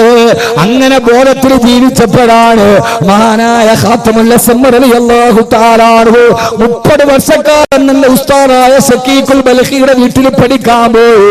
30 വർഷക്കാലം തന്റെ ഉസ്താദിന്റെ വീട്ടിൽ പോയിട്ട് ആ 30 വർഷക്കാലം നിനക്ക് വെള്ളമൊഴിച്ചതെന്നത് ആണാണോ പെണ്ണാണോ എന്ന് മഹാനവറുകൾക്ക് അറിയുമായിരുന്നില്ല. കൂട്ടുകാരന്റെ വീട്ടിലേക്ക് പോയപ്പോ ഹറാമാണെന്ന് കരുതിയിട്ട് പെൺമക്കളുടെ മുഖത്ത് നോക്കാതെ കണ്ണ് താഴോട്ട് ചൊരിച്ചിരുന്ന, 30 വർഷമായൊരു വീട്ടിൽ സ്ഥിരമായിട്ട് പോയിട്ട് വെള്ളമൊടിച്ച് തന്നനാണാണോ പെണ്ണാണോ എന്നറിയാതിരുന്ന ഒരു മനുഷ്യജന്മം ഈ ലോകത്തൊക്കെ കടന്നു പോയിട്ടുണ്ട്. ഒരു ദിവസം സക്കീഖുൽ ബൽഖ് റളിയല്ലാഹു തആല വീട്ടിൽ പോകുമ്പോ ഖാത്തമുൽ അസ്മർ ഡ്രസ് മാറിക്കൊണ്ടിരിക്കുകയാ. വാതിലിൽ പോയി മുട്ടി. ഉസ്താദ് പറഞ്ഞു, പെൺമക്കളോട് ആരാണ് വാതിലെന്ന് നോക്കുക. വാതിലിൽ ചെന്ന് നോക്കുമ്പോ മഹാനായ ഖാത്തമുൽ അസ്മർ റളിയല്ലാഹു തആല കണ്ണിങ്ങനെ താഴോട്ട് കുനിഞ്ഞു നിൽക്കുന്നുണ്ട്. പെൺമക്കളോട് ചെന്ന് വാപ്പായോട് പറഞ്ഞ വാക്ക് ഇന്നും ചരിത്രത്തിൽ കിടക്കുന്നുണ്ട്. ആരാണ് മക്കളെ വാതിൽപ്പടിയിൽ വന്നത്? ഉപ്പാ സാഹിബുക്കൽ അമാ, സാഹിബുക്കൽ അമാ. ഇത് പറഞ്ഞ എന്റെ പുതിയ പുതിയ തലമുറക്കും മനസ്സിലൊന്ന് വിശ്വസിക്കാൻ കഴിയില്ല. വാപ്പാ നിങ്ങളുടെ അന്ധനായ കൂട്ടുകാരനാണ് ഉപ്പ, അന്ധനായ കൂട്ടുകാരൻ എനിക്കില്ലല്ലോ. ചെന്ന് നോക്കുമ്പോ ഖാത്തമുൽ നസം റളിയല്ലാഹു അൻഹു മക്കളെ ആ ചെറുപ്പക്കാരൻ അന്ധനല്ല. 30 വർഷക്കാലം നിങ്ങളുടെ വീട്ടിൽ നിത്യസന്ദർശകനായി വരുമ്പോ തങ്ങളുടെ മുഖത്തേക്ക് കണ്ണുയർത്തിയൊന്ന് നോക്കാത്ത ചെറുപ്പക്കാരന് അന്ധനാണെന്ന് ആ പെൺകുട്ടികൾ വിചാരിച്ചു പോയിരുന്നു. 21ാം നൂറ്റാണ്ടിൽ ചിന്തിക്കാൻ കഴിയോ ഇങ്ങനെ ഒരു ചെറുപ്പക്കാരനെ കുറിച്ച്? കടന്നു പോകുന്നവന്റെ വീട്ടിലെ പെണ്ണിനെ പോലെ കാമത്തിന്റെ മെത്തയിൽ കിടത്തുന്ന സീരിയലിന് മോഹമായിട്ട് കഴിഞ്ഞ ഷാരി എന്ന നമ്പൂതിരി കുട്ടി കോട്ടയം മെഡിക്കൽ കോളേജിന്റെ മോർച്ചറിയിൽ 90% പൊള്ളലേറ്റ് കൊണ്ടുപോകാൻ കാരണക്കാരിയായ അവളുടെ വീട്ടിലെ നിത്യസന്ദർശകയായിരുന്നു അവളുടെ അമ്മയുടെ ബന്ധുവായിരുന്നുവെങ്കിൽ സഹോദരങ്ങള് കാണുന്നവനെയൊക്കെ കൂട്ടിക്കൊടുക്കുന്ന ലോകത്ത് 30 വർഷക്കാലം ഒരു വീട്ടിൽ പോയിട്ടൊരു പെൺകുട്ടികളുടെ മുഖത്ത് നോക്കാതെ ആ പെൺകുട്ടികൾ ഇത് അന്ധനാണെന്ന് ധരിച്ചു പോയിരുന്ന അതാ വീട്ടിൽ മാത്രമല്ല മഹാനഗരത്തിലെ അങ്ങാടിയിലൂടെ നടന്നു പോകുമ്പോ അരുതാത്ത കാഴ്ചകളൊന്നും കാണാതിരിക്കാൻ കണ്ണ് താഴേക്ക് നടത്തുമ്പോ അത് കാണുമ്പോ അങ്ങാടിയിലെ ആളുകൾ പറയുമായിരുന്നു അത്രേ, അല്ലാഹുവേ അല്ലാഹുവേ അല്ലാഹുമ്മ ഇന്നി അഊദു ബിക മിനൽ അമാ. അല്ലാഹുവേ നിന്നോട് ഞങ്ങൾ അന്ധതയിൽ നിന്ന് കാവലിനെ തേടുന്നു അല്ലാ. ആ നടന്നു പോകുന്ന മനുഷ്യനോട് അന്ധനാണെന്ന് കരുതിയിട്ട് അങ്ങാടിയിലെ ചുറ്റുവട്ടത്ത് നിന്ന ആളുകൾ ഞങ്ങളെ ഇങ്ങനെ അന്ധനാക്കല്ലേ അല്ലാ എന്ന് കാവലിനെ തേടുന്ന രീതി അല്ലാഹുവിന് ഇഷ്ടപ്പെടാത്തവന്റെ കണ്ണിന് വേണ്ടാന്ന് പറഞ്ഞിട്ട് സഹോദരങ്ങളെ എന്റെ ചെറുപ്പക്കാരെ നമ്മുടെ കണ്ണുകൾ കൊണ്ട് കാണുന്നത് പാപമാ. ഒന്നും വേണ്ട, നമ്മുടെ ഹൃദയം കറുക്കാൻ അധിക സമയം വേണ്ട. കണിയാപുരത്ത് നിന്ന് നേരെ കഴക്കൂട്ടം വരെ സഞ്ചരിച്ചാൽ മതിലുകൾ വെച്ചിരിക്കുന്ന പോസ്റ്ററുകൾ കണ്ടാൽ മതി. ഹറാമിന്റെ പേക്കൂത്ത് നടത്തുമ്പോ മക്കളും ഭാര്യയുമായിട്ട് നടക്കാൻ കഴിയാത്ത സിനിമാ നടിമാരുടെ അടിപ്പാവാടയുടെ കളർ പോലും കാണിക്കുന്ന അർദ്ധനഗ്ന പോസ്റ്ററുകൾ വ്യാപകമാകുമ്പോ ഒരു കാര്യത്തിൽ ഇതൊക്കെ കാണാൻ വിധിക്കപ്പെട്ടവരാണ് നമ്മൾ. പെട്ടെന്ന് തുറന്നാൽ ഫേസ്ബുക്ക് ഓൺ ചെയ്താൽ അശ്ലീലതയുടെ ആവർത്തന ഭാവങ്ങളെ കാണുമ്പോ ഒരു കാര്യത്തിൽ ഗൾഫ് രാഷ്ട്രത്തിൽ ജീവിക്കാൻ കഴിഞ്ഞാൽ കുറച്ച് നല്ലതാണ്. GCCയിൽ എവിടെ പോയാലും ദേശീയ പാതയിലൂടെ സഞ്ചരിക്കുമ്പം ബോർഡ് കാണും ലാ തനസബിക്കറല്ലാ, അല്ലാഹുവിനെ ദിക്റിനെ മറക്കരുത്. കുറച്ചുകൂടെ പോകുമ്പോ ബോർഡ് കാണും കുൽ സുബ്ഹാനല്ലാഹ്, കുൽ അൽഹംദുലില്ലാഹ്, കുൽ അസ്തഗ്ഫിറുല്ലാഹ്. അത് കണ്ടാൽ തന്നെ നമ്മൾ അറിയാതെ ഇസ്തിഗ്ഫാർ പറയുമല്ലോ. പക്ഷേ നമ്മുടെ പ്രബുദ്ധ കേരളത്തിൽ അരക്കിടി പോട്ട് തുണിയില്ലാത്ത പെണ്ണിന്റെ ആവാസത്തിന് അശ്ലീലതകൾ കാണുമ്പോ എന്റെ പൊന്നുമോനെ Laila Majnu പാടിയിട്ടുണ്ടല്ലോ, Laila Majnu പാടിയിട്ടുണ്ടല്ലോ. വകൈഫ തറാ Laila ബിഐനിൻ തറാ ബിഹാ സിവാഹാ ഫമാ തഖറത് ബിൽ മതാബിഇ. മജ്നു ലൈലായെ പ്രേമിച്ച് പ്രേമിച്ച് പ്രേമിച്ച് പ്രേമിച്ച് ഞാൻ നിങ്ങളോടൊരു പ്രേമത്തിന്റെ കഥ പറയാ. ഇൻഷാ അല്ലാഹ് രസകരമായൊരു പ്രേമകഥ നിങ്ങൾക്ക് ഞാൻ പറഞ്ഞു തരാം. അതാകുമ്പോ പിന്നെ കുട്ടികൾക്ക് വലിയ ഇഷ്ടമാണല്ലോ. ലൈലാ മജ്നു ലൈലയെ ഓർത്തിട്ട് മജ്നൂൻ എന്ന കാമുകം പാടിയടാ. ഞാൻ എന്റെ കണ്ണുകൾ കൊണ്ട് ലൈലയല്ലാത്തൊരു പെണ്ണിനെ കണ്ടാൽ പിന്നെ എനിക്ക് ലൈലയെ ആ കണ്ണുകൊണ്ട് കാണണമെങ്കിൽ കരഞ്ഞ് കരഞ്ഞ് കണ്ണുനീര് കൊണ്ട് എന്റെ കണ്ണ് കഴുകി ശുദ്ധിയാക്കിയാലല്ലാതെ ഞാൻ എന്റെ ലൈലയെ വഞ്ചിച്ചല്ലോ. അവളല്ലാത്തൊരു പെണ്ണിനെ ഞാൻ നോക്കിയല്ലോ. എന്റെ ലൈലയല്ലാത്ത മറ്റൊരു പെണ്ണിനെ ഞാൻ ഈ കണ്ണുകൊണ്ട് കണ്ടാൽ കണ്ണുനീര് കൊണ്ട് കഴുകി ശുദ്ധിയാക്കിയാലല്ലാതെ എനിക്ക് പിന്നെ ആ കണ്ണുകൊണ്ട് എന്റെ ലൈലയെ കാണാൻ സാധ്യമല്ലെന്ന് പാടിയ മജ്നു ഈ ബൈത്ത് എഴുതിയിട്ട് ഹുജ്ജത്തുൽ ഇസ്ലാം അബൂ ഹാമിദുൽ ഗസ്സാലി റളിയല്ലാഹു അൻഹു ചോദിക്കുകയാ, എടാ ചെറുപ്പക്കാരാ, നിന്റെ കണ്ണുകൾ കൊണ്ട് ഹറാമുകൾ മുഴുവനും കണ്ടിട്ട് ആ ഹറാമ് കണ്ട കണ്ണുകള് കണ്ണുനീര് കൊണ്ട് കഴുകി ശുദ്ധിയാക്കാറ് നാളെ നീ സ്വർഗത്തിൽ എങ്ങനെയാ നിന്റെ പടച്ചിറപ്പിന്റെ ലിക്കായിനെ കാണുക?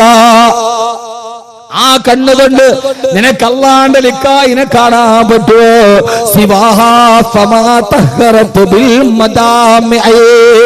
എന്റെ കുട്ടികളോട് ഞാൻ ഹൃദയത്തിൽ തൊട്ട് ചോദിക്കുകയാ, ഈ നെറ്റുകളും ഈ വൈസുകളും ഈ ബ്രൗസറുകളും ഒക്കെ എടുത്ത് ഓരോ അശ്ലീലങ്ങളെ കണ്ട് ആസ്വദിച്ച് സുഖിച്ച് രസിച്ചിട്ട് ആ കണ്ണുകൊണ്ടെങ്ങനെയാ മോനെ നിന്റെ റബ്ബിനെ നിനക്ക് കാണാൻ കഴിയുക? അതുകൊണ്ട് ഈ തെമ്മാടിത്തരത്തിൽ നിന്നൊരു തിരിച്ചു വേണോ?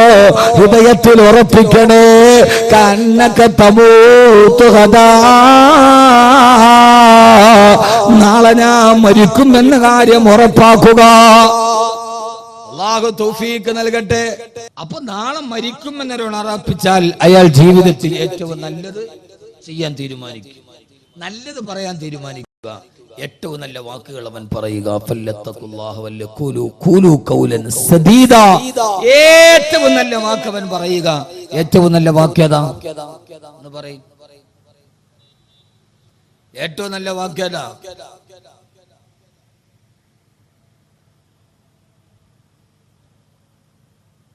അല്ലാഹു അക്ബർ. അതറിയില്ല, ഇനിയിപ്പോ അതിനെ ഗൂഗിളിൽ സെർച്ച് ചെയ്യണം. ഏറ്റവും നല്ല വാക്യതാന്നറിയ. ഏറ്റവും നല്ല വാക്യതാ കുട്ടികളെ?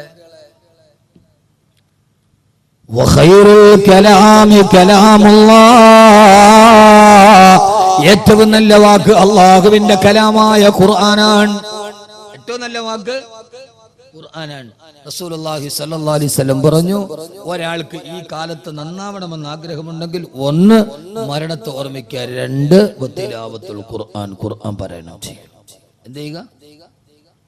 എന്ത് ചെയ്യുക? ഖുർആൻ പാരായണം ചെയ്യുക. ജീവിതത്തിൽ ഒരാൾക്ക് ചെയ്യാൻ ഹൃദയത്തിൽ മരണത്തെ ഉറപ്പിക്കുക, എന്നിട്ട് ഖുർആൻ പാരായണം ചെയ്യാൻ നിന്റെ ഹൃദയം സ്ഫടിക സമാനമാകും. നിന്റെ ഹൃദയത്തിന്റെ അഴുക്കുകൾ മാറിക്കിട്ടും. അള്ളാഹുവിന്റെ ഖുർആൻ, ആ ഖുർആൻ പരമാവധി ഖുർആൻ ഓതാൻ നിങ്ങൾ തീരുമാനിക്കുക.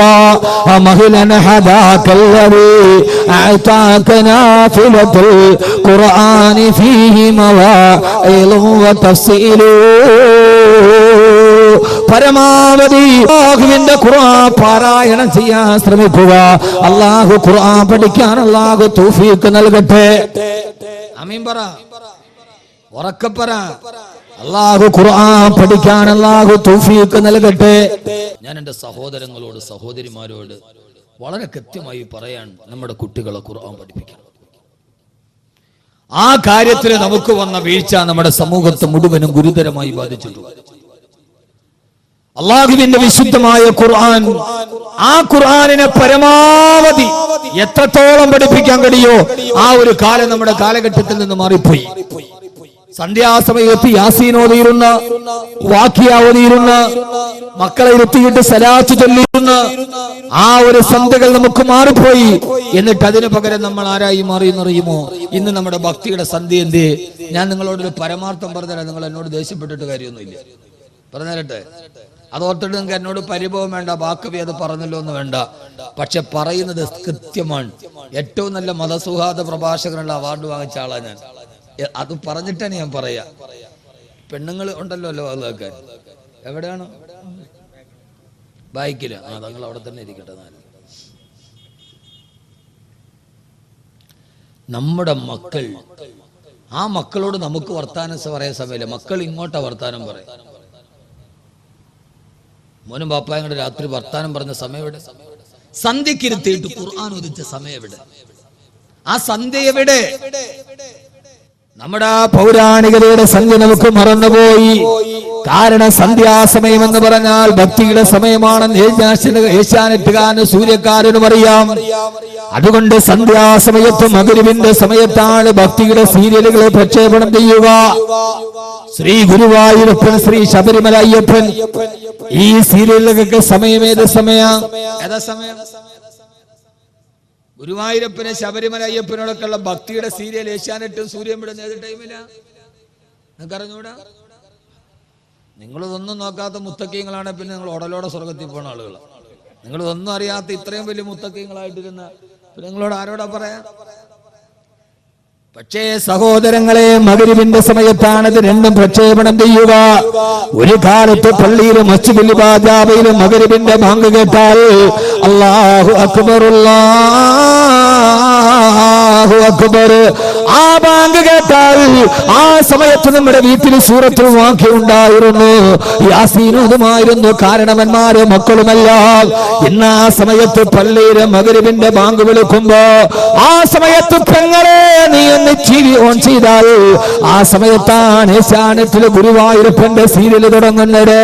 അത് നീ റിമോട്ട് ഓൺ ചെയ്യുമ്പോൾ മഗ്‌രിബില് പള്ളിയിൽ ബാങ്ക് വിളിക്കുന്ന സമയത്ത് നിന്റെ വീട്ടിൽ കേൾക്കുന്നത് എന്താ? ഓം ഗുരുവായൂരപ്പ, ഓം ശബരിമല അയ്യപ്പ.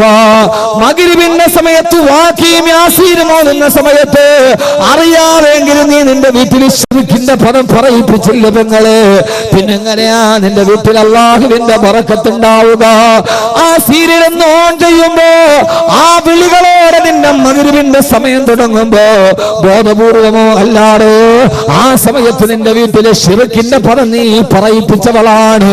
അതുകൊണ്ട് സഹോദരിമാര്, എത്ര വലിയ കുടുംബമായാലും എവിടെയൊക്കെ എത്തി നിന്നാലും സന്ധ്യാസമയത്ത് നിങ്ങൾ ഖുർആൻ ഓതണേ, അല്ലാഹുവിന്റെ ഖുർആൻ പാരായണം ചെയ്യണേ. എത്ര വലിയ കോടീശ്വരന്മാരായാലും ഒരു കാര്യം ഞാൻ പറയട്ടെ നിങ്ങളോട്, കേരളം കണ്ട വലിയ കോടീശ്വരനാണ് ലുലുവിന്റെ MD ബഹുമാനനായ MA യൂസുഫ് അലി സാഹിബ്. എന്റെ വളരെ അടുത്ത ഒരു ഹൃദയബന്ധമുള്ള ആളാണ്. അല്ലാഹു അദ്ദേഹത്തിന് ആഫിയത്തും ആരോഗ്യവും കൊടുക്കട്ടെ. കഴിഞ്ഞതിന് മുമ്പിലത്തെ റമളാനില് അദ്ദേഹത്തിന്റെ വീട്ടിൽ നോമ്പ് തുറക്കാൻ പോകുന്ന സമയമാണ്. 10 മിനിറ്റ് കൂടിയുണ്ട്. എല്ലാവരും വലിയ വലിയ വൻകിട ബിസിനസ്സുകാരുടെ ഇഫ്താർ മീറ്റാണ്. അതിലേക്ക് ഈ വിനീതന് ക്ഷണമുണ്ടായിരുന്നു. അവിടെ ചെല്ലുമ്പോ കോടീശ്വരന്മാരുടെ കോടീശ്വരന്മാർ ആ സമയത്തും അദ്ദേഹം പൈതൃകം കൈവിട്ടില്ല. അവിടെ ഇമാമത്ത് നിൽക്കുന്ന ഹാഫിദിനോട് പറഞ്ഞു, എല്ലാവരും നിശബ്ദമായിരിക്കെ. സൂറത്തുർ റഹ്മാനോട് ആ ഹാഫിദ് അവിടെ ഇരുന്ന് സുന്ദരമായി സൂറത്തുർ റഹ്മാനോട് അത് തീരും അടുത്ത ആളോട് പറഞ്ഞു സൂറത്തുൽ വാഖിഅയോട്, അടുത്ത ഹാഫിദ് സൂറത്തുൽ വാഖിഅയോട്. അത് കഴിഞ്ഞപ്പോ അവിടെ ഇരിക്കുന്നുണ്ട് മഹാനായ ലാളിത്യത്തിന്റെ പ്രതീകമായി ഈ കേരളത്തിന്റെ ജനതയെ ഞെട്ടിത്തെരിപ്പിച്ച ബഹുമാനപ്പെട്ട ശൈഖുനാ ആലിക്കുട്ടി ഉസ്താദ് അവരുടെ. ആലിക്കുട്ടി ഉസ്താദിനോട് ദുആ ചെയ്യാൻ പറഞ്ഞു. ഉസ്താദ് ദുആ ചെയ്തു. തീർന്നപ്പോ എന്നോട് പറഞ്ഞു, ബാക്കവി നിങ്ങളും ഒന്ന് ദുആ ചെയ്യ്. ആ ദുആയിലേക്ക് കടന്നു. അബുദാബി ശൈഖ് സായിദ് മസ്ജിദിൽ മഗ്‌രിബിന്റെ ബാങ്ക് മുടങ്ങുന്നത് സെൽസിഡിയിലൂടെ കണ്ടു. ഈത്തപ്പഴം കാരക്കയുമായി നോമ്പ് മുറിക്കപ്പെട്ടു. ഞാനൊന്ന് ചോദിക്കട്ടെ മോനെ, നമ്മുടെ വീട്ടിലല്ല നമ്മുടെ നാട്ടിലെ ജുമുഅത്ത് പള്ളിയിൽ പോലും നോമ്പ് തുറക്കുന്നതിന് 10 മിനിറ്റ് മുമ്പ് നിശബ്ദമായിരുന്നു ഖുർആനോട് ദുആ ചെയ്തിട്ട് നമുക്കൊന്ന് നോമ്പ് തുറക്കാൻ കഴിയോ? ഒരു പള്ളിയിൽ നടക്കാത്തത് പോലും അദ്ദേഹത്തിന്റെ വീട്ടിൽ നടന്നപ്പോ ഞാനിത് അദ്ദേഹം എനിക്ക് കോടികൾ തന്നത് കൊണ്ട് പറയാൻ നിങ്ങൾ കരുതണ്ട. അങ്ങനെ കരുതിയാൽ എനിക്കൊട്ടൊരു പുല്ലുമില്ല. ലോകത്ത് കണ്ട നന്മകളെ ആരുടേതാണെങ്കിലും വിളിച്ചു പറയാൻ കഴിയുണ്ടോ? ഒരു നന്മയുടെ സമവാക്യം നമുക്കുണ്ടാവണം. പൊന്നുമോനെ, അല്ലാഹുവിന്റെ ഖുർആൻ പാരായണം ചെയ്താ ഞാൻ ഇവിടെ നിൽക്കുന്ന ചെറുപ്പക്കാരോട് ചോദിക്കുക, നിനക്ക് എത്ര സിനിമാ പാട്ട് കാണാതെ അറിയാം? എത്ര ആൽബം പാട്ടുകൾ നിനക്ക് കാണാതെ അറിയാം? പക്ഷേ അല്ലാഹുവിന്റെ ഖുർആനില് സൂറത്തുൽ ഫാത്തിഹ എങ്കിലും പാരായണ മര്യാദയോടുകൂടി ഒന്ന് പാരായണം ചെയ്യാൻ അറിയാവുന്നവരെന്ന് കൈവക്കാൻ പറഞ്ഞ എത്ര പേരാ കൈവക്കുക? യഥാർത്ഥത്തിൽ ഖുർആൻ നമ്മുടെ ഗ്രന്ഥമല്ലേ? നാളെ മുമ്പ് ഈ ഖുർആൻ നമുക്കെതിരെ പരാതി നൽകയില്ല. അല്ലാഹുവേ, വഖാല റസൂലു യാ റബ്ബി ഇന്ന ഖൗമി ഇത്തഖദു ഹാദൽ ഖുർആന മഹ്ജൂറാ. നാളെ പരലോകത്ത് ഞാനും നിങ്ങൾ നിൽക്കുമ്പോ ഖുർആൻ അല്ലാഹുവിനോട് പറയും, അല്ലാഹുവേ ഇന്ന ഖൗമി ഇത്തഖദു ഹാദൽ ഖുർആന മഹ്ജൂറാ. ഈ സമൂഹം എന്നൊരു പഴയ ഗ്രന്ഥമായി കെട്ടുകഥയാക്കി വലിച്ചെറിഞ്ഞു. അല്ലാഹുവേ, നിന്റെ അലമാരകളിൽ നീ വെച്ചിരിക്കുന്ന ഖുർആനിലെ കത്തിക്കാളുന്ന നരകത്തിന്റെ മുമ്പിൽ വെച്ച് നിനക്കെതിരെ സാക്ഷി പറയുമെന്ന് അല്ലാഹുവിന്റെ വിശുദ്ധ ഖുർആൻ. അതുകൊണ്ട് എന്റെ സഹോദരങ്ങളോട് സഹോദരിമാരോട് ഒരേ ഒരു കാര്യം ഞാൻ പറയട്ടെ, അല്ലാഹുവിന്റെ ഖുർആനിനെ പരിചയപ്പെടുക, ഈ ഖുർആന്റെ വഴിയിലൂടെ നടക്കുക. എന്നെ കേൾക്കാൻ എത്തവരോട് വെറുതെ സമയം കളയാനല്ല, ഒരു പ്രധാനപ്പെട്ട തുടക്കം ഇന്ന് ഇവിടെ നിന്നുണ്ടാവണേ. ആദരവായ പ്രവാചകൻ നബി മുഹമ്മദ് മുസ്തഫ പോരാ ഹബീബായ നബി മുഹമ്മദ് മുസ്തഫ താജ്ദാരെ മദീന നബി മുഹമ്മദ് മുസ്തഫ कभी ये बुलंदी है कूहे सफा है कभी ये तजल्ली तारे गिरा है कभी ये बुलंदी है कूहे सफा है कभी ये तजल्ली तारे गिरा है താരഹിറായി വിരിച്ചിരുന്ന ലോകത്തിന്റെ വെളിച്ചമായി കടന്നു വന്ന ജിബ്രാൾട്ടർ കടലിടുക്കുകൾ കടന്നിട്ട് സൂയസ് കനാലിന്റെ മുകളിലൂടെ ഒരു കാലഘട്ടത്തിൽ ഞണ്ടുപെറുക്കി നടന്ന യൂറോപ്യന്മാര് ലോകത്തിന്റെ ഏറ്റവും വലിയ അക്ഷരജ്ഞാന കവാടത്തിന്റെ കവാടത്തിലേക്കാണ് നയിച്ച അള്ളാഹുവിന്റെ വിശുദ്ധ ഖുർആൻ. മഹാനായ റസൂലുള്ളാഹി സ്വല്ലല്ലാഹു അലൈഹി വസല്ലമയുടെ അടുത്ത് മഹാനായ ജിബ്രീൽ അലൈഹിസ്സലാത്തു വസ്സലാം ഇരിക്കുമ്പോ അവിടേക്കാണ് മഹാനായ അബൂദർ ഗിഫാർ റളിയല്ലാഹു തആല കടന്നു വരുന്നത്. അബൂദർ റളിയല്ലാഹു തആല കടന്നു വരുന്നത് ഹബീബായ മുത്ത് കണ്ടിട്ടില്ല. ജിബ്രീൽ അലൈഹിസ്സലാത്തു വസ്സലാം പറഞ്ഞു, യാ റസൂലല്ലാഹ്, അങ്ങയുടെ കൂട്ടുകാരനായ അബൂദർ വരുന്നുണ്ട് നബിയേ. ആശ്ചര്യാതിരോഗത്തോടെ ഹബീബായ നബി തങ്ങൾ ചോദിച്ചു, ജിബ്രീല്, അബൂദറിന് നിങ്ങൾക്ക് എങ്ങനെയാണ് പരിചയമുള്ളത്? അബൂദറിനെ ഇതിനു മുമ്പ് നിങ്ങൾ സന്ദർശിച്ചിട്ടുണ്ടോ? ആ സമയത്ത് ജിബ്രീൽ അലൈഹിസ്സലാത്തു വസ്സലാം പറഞ്ഞ മറുപടി, യാ റസൂലല്ലാഹ്, നബിയേ തിരുദൂതരേ, ഈ മക്കയിൽ അബൂദറിനെ അറിയുന്നതിനേക്കാൾ കൂടുതലായി ഞങ്ങളുടെ മലക്കുകളുടെ ലോകത്ത് അബൂദർ എന്ന ചെറുപ്പക്കാരൻ സുപരിചിതനാണ്. യാ റസൂലല്ലാഹ്, ഹബീബായ നബി തങ്ങൾ ചോദിച്ചു, എങ്ങനെ? ഓരോ ദിവസവും ആകാശത്തും മലക്കുകളുടെ ലോകത്ത് ഞങ്ങളെ ഏറ്റവും കൂടുതൽ പറയുന്ന പേര് ഈ അബൂദർ എന്ന ചെറുപ്പക്കാരന്റെ പേരാ. എന്നെ കേൾക്കാനത്തിന്റെ പ്രിയപ്പെട്ട ചെറുപ്പക്കാരോട് ആധുനികതയുടെ അസുരഭാവങ്ങളും മുഴുവനും അശ്ലീലങ്ങളും അനാവശ്യങ്ങളും ആവർത്തന വിരസതകളുമായി ആത്മീയ ലോകത്തിന് ആത്മവിപ്ലവത്തെ അസുരഭാവത്തോടെ മാറ്റിക്കടത്തിക്കൊണ്ടുപോയ എന്റെ പ്രിയപ്പെട്ട പുതുതലമുറയോട് അല്ലാഹുവിന്റെ മലക്കുകളുടെ ലോകത്തും മക്കയിൽ ഒരു ചെറുപ്പക്കാരന്റെ പേരെപ്പോഴും പറയപ്പെടുകയാ. ആരാ അബൂദർ എന്ന് നിങ്ങൾക്കറിയോ? ആ ചെറുപ്പക്കാരൻ ആരെന്നറിയോ? മക്കയിൽ നിന്ന് ഷാമിലേക്ക് കച്ചവട സംഘം പോകുമ്പോ പാറക്കെട്ടിന്റെ പുറകിൽ ഒളിച്ചിരുന്ന് നടന്നു പോകുന്നവനെ പിടിച്ചു നിർത്തിയിട്ടവന്റെ കഴുത്തു വെട്ടിമാണ്ടി മടിശീലയിലെ പൈസ എടുത്തു കൊണ്ടുപോയി മദ്യപിച്ച ഗിഫാർ ഗോത്രത്തിന്റെ തലവനാണ് ഈ ചെറുപ്പക്കാരൻ. ആ ചെറുപ്പക്കാരൻ മദീനയിലെ ജനിച്ചതല്ല. പിന്നെ ഒരു കാലഘട്ടത്തിൽ കൊള്ള സംഘത്തിന്റെ തലവനായി, ഗുണ്ടാ സംഘ തലവനായി ജീവിച്ച, അതിന്റെ ഇടയിൽ ആരോ മക്കയിൽ വന്ന പ്രവാചകനെ കുറിച്ച് പറഞ്ഞപ്പോ മുത്തുനബി അന്വേഷിച്ചിട്ട് വന്നിട്ട് അവസാനം ഇസ്ലാമിലേക്ക് വന്ന പരിവർത്തനത്തിന്റെ വ്യക്തിത്വത്തിന്റെ ധവളപ്രകാശം കൊണ്ട് ലോകചരിത്രത്തെ വിസ്മയിപ്പിച്ച ഒരു മഹാവ്യക്തിത്വമാണ് അബൂദർ ഗിഫാർ റളിയല്ലാഹു തആല അൻഹു. മഹാനവറുകളുടെ പേര് മക്കയിൽ മലക്കുകൾ പറയാണത്ര മലക്കുകളുടെ ലോകത്ത്. ഇത് കേട്ട റസൂലുള്ളാഹി സ്വല്ലല്ലാഹു അലൈഹി വസല്ലം ചോദിച്ചു, അലിമനാല ഹാദിഹി ഫളീല, അബൂദറിന് ഈ പദവി എങ്ങനെയാ കിട്ടിയത്? ആർക്കെങ്കിലും ഈ സദസ്സിന് വന്നവർക്ക് ഈ പദവി വേണമെങ്കിൽ അവനവന്റെ പേര് ആകാശലോകത്ത് ദിവസവും മലക്കുകളെ കൊണ്ട് പറയിപ്പിക്കണമെന്ന്.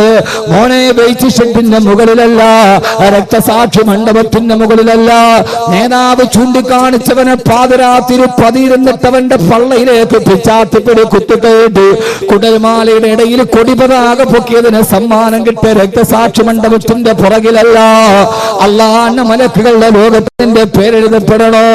ഹബീബായ റസൂലുള്ളാഹി സ്വല്ലല്ലാഹു അലൈഹി വസല്ലം ചോദിച്ചു, അബൂദർ ലിമനാല ഹാദിഹി ഫളീല,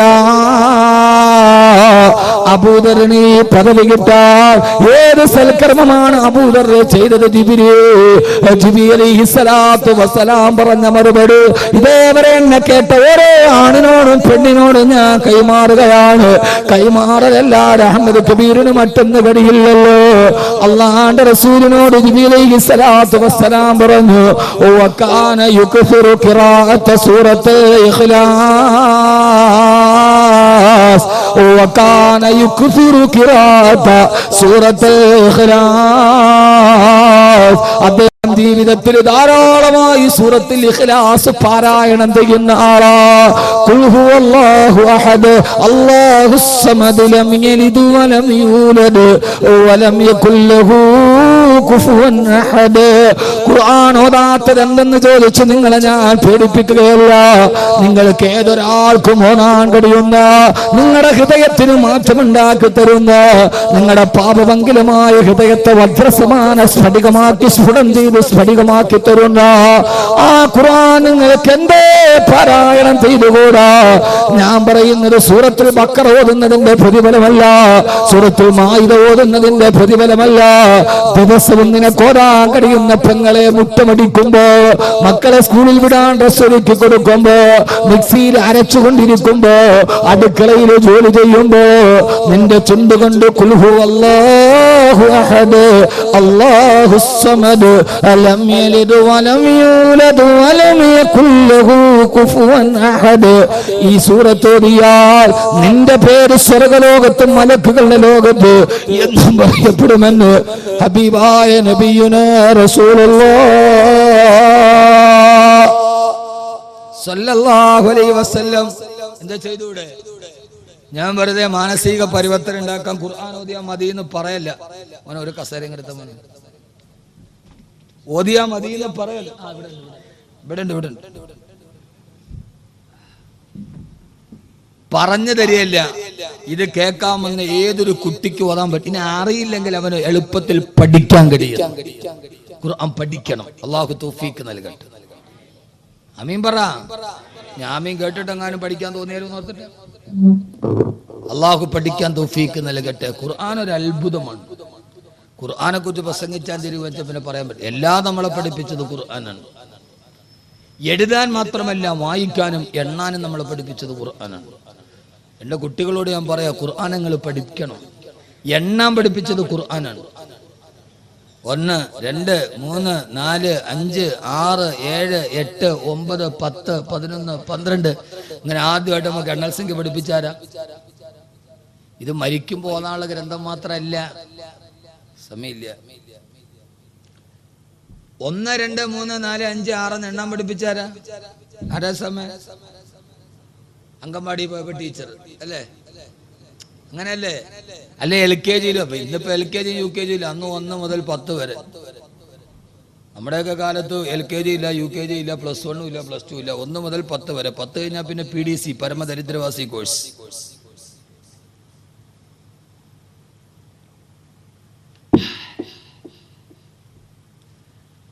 എണ്ണൽ സംഖ്യ പഠിപ്പിച്ചതാനാ? ടീച്ചറല്ല, ഖുർആൻ. ഖുർആൻ നിങ്ങൾ എൻ്റെ കൂടെ തയ്യാറാണ്? ഞാൻ പഠിപ്പിച്ചാലുണ്ട്. തയ്യാറുണ്ട്? എണ്ണാൻ പറ്റുമോ? എണ്ണാവോ?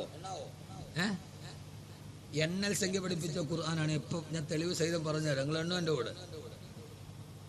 അറബി അറിയാവോ? എന്നൊന്ന് എണ്ണ. അറബിയിൽ 1 മുതൽ 10 വരെ ഒന്ന് എണ്ണ. ആരെയും ഒന്നോ പടച്ചവൻ വരാൻ. ഇതൊന്നും അവിടെ തട്ടുകടയായിരുന്നു.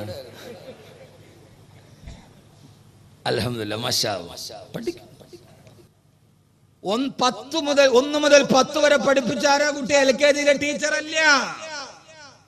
فدعوا إلى طعام واحد فأرسلنا إليهم 2 سيكونون 3 فخذ 4 من الطير سيكونون 5 الله الذي خلق السماوات والأرض وما بينهما في 6 أيام الذي خلق 7 سماوات طباقا أزواج وكان في المدينة 9 رهط تلك 10 كاملة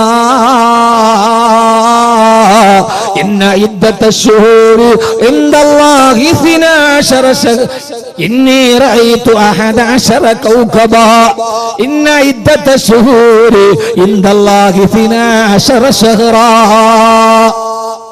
ഞാനിപ്പോ ഓതിയത് 12 ആയത്താണ്, ഒരായത്തല്ല. ഖുർആനിലെ 12 ഭാഗത്തുനിന്ന് 12 ആയത്താണ് ഓതിയത്. 1 മുതൽ 12 വരെ. ഖുർആൻ പഠിക്കു കുട്ടികളെ. നിങ്ങളിത് മരിക്കുമ്പോൾ തലയ്ക്കുമ്പോൾ തോതാ മൊയ്ലിയാർക്കും മുക്രിക്കും കൈമടക്ക് ഇട്ട ആൾ ഗ്രന്ഥമാണെന്ന് കരുതി മൊയ്ലിയാരെ മുക്രിയുടെ കൈമടക്ക് നോക്കിയിട്ട് നിങ്ങൾ പേടിക്കേണ്ട കാര്യമൊന്നുമില്ല. ഇത് മുക്രിക്കാക്കും മൊയ്ലിയാർക്കും കൈമടക്ക് കിട്ടാൻ മുസ്ലിയാരുടെ അത്ര പ്രസംഗമല്ല.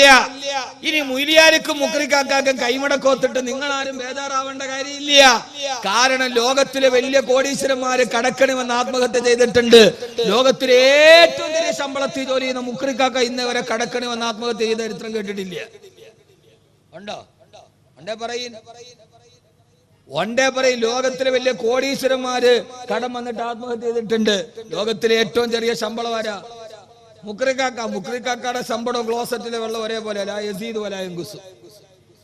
ആ മുക്രിക്കാക്ക ഇതേവരെ കടക്കണി വന്നിട്ട് ആത്മഹത്യ ചെയ്ത കഥ കേട്ടിട്ടുണ്ട്.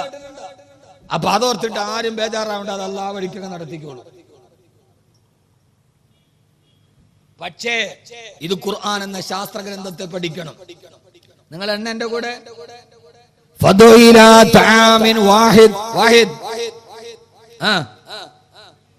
ഒന്ന് സൂറത്തുൽ ബഖറ ഫാറസൽനാ ഇലൈഹിം മുസ്നൈൻ, സൂറത്ത് യാസീൻ സിനൈൻ 2, സയഖൂലൂന സലാസ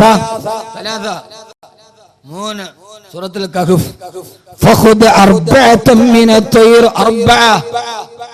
4, സൂറത്ത് ആല ഇമ്രാൻ സയഖൂലൂന ഖംസത്തുൻ 5, സൂറത്തുൽ കഹ്ഫ് الذي خلق السماوات والأرض وما بينهما في 6 أيام 6,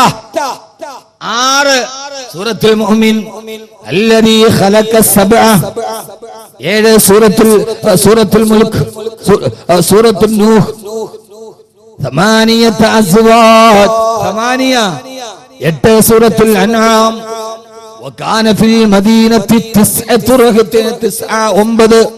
സൂറത്തുൽ ഖസസ് تلك 10 كاملة 10, സൂറത്തുൽ ബഖറ إني رأيت 11 كوكبا 11, സൂറത്ത് യൂസുഫ് إن عدة الشهور عند الله 12 شهرا 12, സൂറത്ത് തൗബ.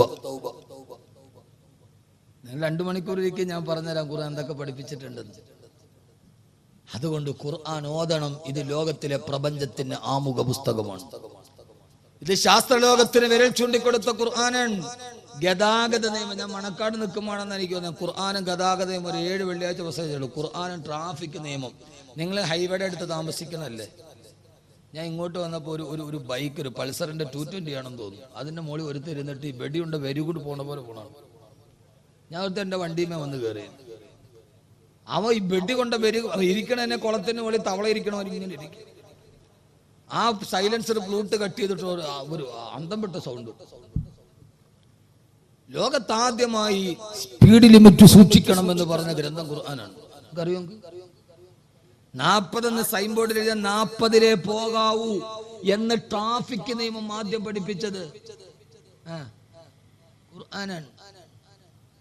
സൈലൻസറിന്റെ ഫ്ലൂട്ട് കട്ട് ചെയ്തിട്ട് ഈ രീതിയിൽ നിങ്ങൾ ശബ്ദമലിനീകരണമെന്നായി ബൈക്ക് വായിക്കരുത് എന്ന് 1400 വർഷം മുമ്പ് ജിബ്രീൽ ഓതി പറയുകയാണ്. ഇതൊന്നും മുഹമ്മദ് കബീർ പച്ച കിതാബ് നോക്കിയിട്ട് ഗൂഗിളിൽ സെർച്ച് ചെയ്തിട്ട് പറയുന്നതല്ല. നിന്റെ ഗതാഗതത്തിൽ നീ മിതത്വം പാലിക്കണേ. ഏതാണോ സ്പീഡിന് മുകളിലേക്ക് പോകാൻ പാടില്ല.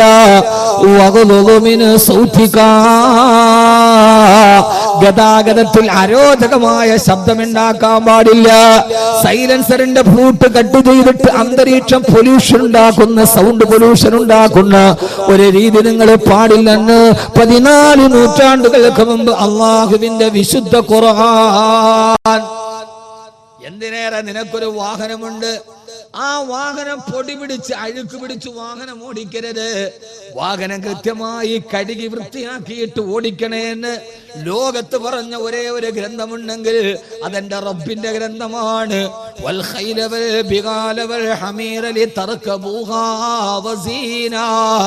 കുതിരയെയും ഒട്ടകത്തെയും നിങ്ങൾക്ക് ഞാൻ തന്നത് നിങ്ങൾക്ക് യാത്ര ചെയ്യാനും വസീനത്തിന് നിങ്ങൾക്ക് അലങ്കാരമായിട്ടാണ്.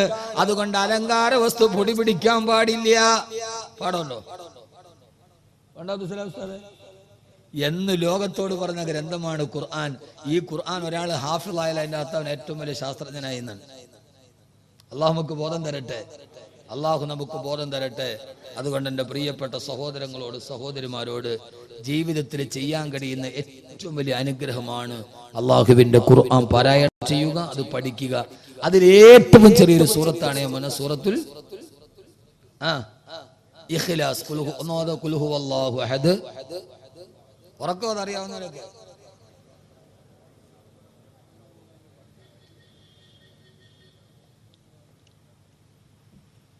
ഒരു പ്രതിഫലവും കൂടെ ഞാൻ പറഞ്ഞുതരാം, അതിനെ അവസാനിപ്പിക്കുക. ഒന്ന്, ഖുർആൻ ഓതിയാൽ നിന്റെ ഹൃദയം നന്നാവും. രണ്ട്, നിന്റെ പേര് അള്ളാഹുവിന്റെ മലക്കുകളുടെ ലോകത്ത് ജീവിതകാലത്ത് പറയാൻ കഴിയും. രണ്ടാമത്തെ സൂറത്തുൽ ഇഖ്ലാസ് പതിവായി പാരായണം ചെയ്താൽ നിന്റെ മയ്യത്ത് നമസ്കാരത്തിന് 70,000 മലക്കുകൾ സാക്ഷികളാവും. ആണോ? നിന്റെ മയ്യത്ത് നിസ്കാരത്തിന്, നിന്റെ കണിയാപുരത്ത് ഇന്നു മുതൽ ഇത് സ്ഥിരമായി ഓതുന്ന ആണിന്റെ പെണ്ണിന്റെ മയ്യത്ത് നിസ്കാരത്തിന് നാട്ടുകാർ മാത്രമല്ല 70,000. 70,000. എന്താ മനുഷ്യന്മാരെ, അലാവുദ്ദീന്റെ അത്ഭുത വിളക്ക് വേണോന്ന് വെച്ചിട്ട് നിങ്ങൾ ഉണ്ടായിരിക്കുക. ഇതിനൊന്നും നിങ്ങൾ 1 കോടി രൂപയൊന്നും കൊടുക്കണ്ട, കോടികളുടെ ഷെയറൊന്നും എടുക്കണ്ട, കോടികളുടെ പള്ളിയൊന്നും ഉണ്ടാക്കണ്ട. ഇതിനകത്ത് നിങ്ങൾ എന്ത് ചെയ്യണം? ഇന്നു മുതൽ സൂറത്തുൽ ഇഖ്ലാസ് ഓതണം. ഇൻഷാല്ലാഹ് തയ്യാറാണോ? ഞാൻ അതാ പറഞ്ഞ, വന്നിട്ട് വെറുതെ പോവണ്ട. പോകുമ്പോ വലിയ ദുആയൊക്കെ പറഞ്ഞ ചെയ്യാനും പഠിക്കാനും ഒക്കെ വലിയ പാട്. ഇതിപ്പോ അറിയാത്ത ആരാ ഉള്ളത്? ഖുൽ ഹുവല്ലാഹു അത് അറിയാത്ത ആരാ ഉള്ളത്? ഇനി അറിയാത്ത ആരെങ്കിലും ഇവിടെ ഉണ്ടെങ്കിൽ അവൻ ഖുൽ ഹുവല്ലാഹു ഇത് പഠിക്കാനല്ല പോകണോ, നേരെ പൊന്നാനി പോകണം. ഖുൽ ഹുവല്ലാഹു അഹദ് ഒരു മുസ്ലിമിന് ഓതാൻ ഇതിനകത്ത് അറിയില്ലെങ്കിൽ അവൻ പിന്നെ ഇനി ഖുൽ ഹുവല്ലാഹു ഇത് പഠിക്കാനല്ല പോകണം, പിന്നെ അവൻ നേരെ പൊന്നാനിയിലാണ് പോകുന്നത്. അതറിയാത്ത ഒരാൾ പിന്നെ മുസ്ലിം ആവില്ല. അള്ളാഹു നമുക്ക് ബോധം തരട്ടെ. അവനവൻ മരിച്ചു കഴിഞ്ഞാൽ 70,000 മലക്കുകൾ വെറുതെയല്ല. ആദരവായ പ്രവാചകൻ നബി മുഹമ്മദ് മുസ്തഫ സല്ലല്ലാഹു അലൈഹി വസല്ലമ തബൂക്ക് യുദ്ധത്തിൽ പങ്കെടുക്കുമ്പോ ഹബീബായ നബിക്കെതിരെ എതിരാളികൾ മുഴുവനും ഒന്നിച്ചു വന്ന യുദ്ധമാണ് തബൂക്ക് യുദ്ധം.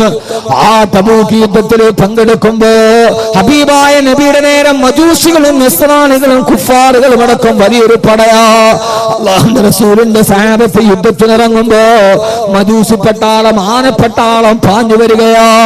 അതേവരെ കരയിലെ ഏറ്റവും വലിയ വാഹനം ഒട്ടകമാണെന്ന് കരുതിയ അറബികളുടെ മുമ്പിലേക്ക്, പട്ടിണി പാവങ്ങളായ സഹാബത്തിന്റെ മുമ്പിലേക്ക് മസ്തകം കുലുക്കിക്കൊണ്ട് ഗതവാരന്മാര് പാഞ്ഞു വന്നപ്പോ പാവപ്പെട്ട സഹാബത്ത് പേടിച്ചുപോയി. അവര് പേടിച്ചരണ്ടി ചിന്ന ഭിന്നമായി ഓടുമ്പോ ഹബീബായ നബി സല്ലല്ലാഹു അലൈഹി വസല്ലമയുടെ അടുക്കൽ വന്ന്, യാ റസൂലല്ലാഹ്, ആനപ്പട്ടാളം ഇറങ്ങി നബിയേ, ഈ പൊട്ടിയ വാളും ഈ ചാവാറായ ഒട്ടകങ്ങളുമായി ഞങ്ങൾ അവരോടങ്ങനെ പിടിച്ചു നിൽക്കും യാ റസൂലല്ലാഹ് സല്ലല്ലാഹു അലൈഹി വസല്ലമ. ആ സമയത്താണ് ലോകത്ത് നിന്ന് ദിവ്യബോധനത്തിന്റെ വെളിപാടുമായി റൂഹുൽ അമീൻ മലക്ക് ജിബ്രീൽ അലൈഹിസ്സലാത്തു വസ്സലാം എന്നത്. ആനപ്പടയെ കണ്ട് പേടിച്ച രണ്ട് സഹാബത്തിനോട് ജിബ്രീൽ ആയത്തിറക്കി കൊടുത്തു.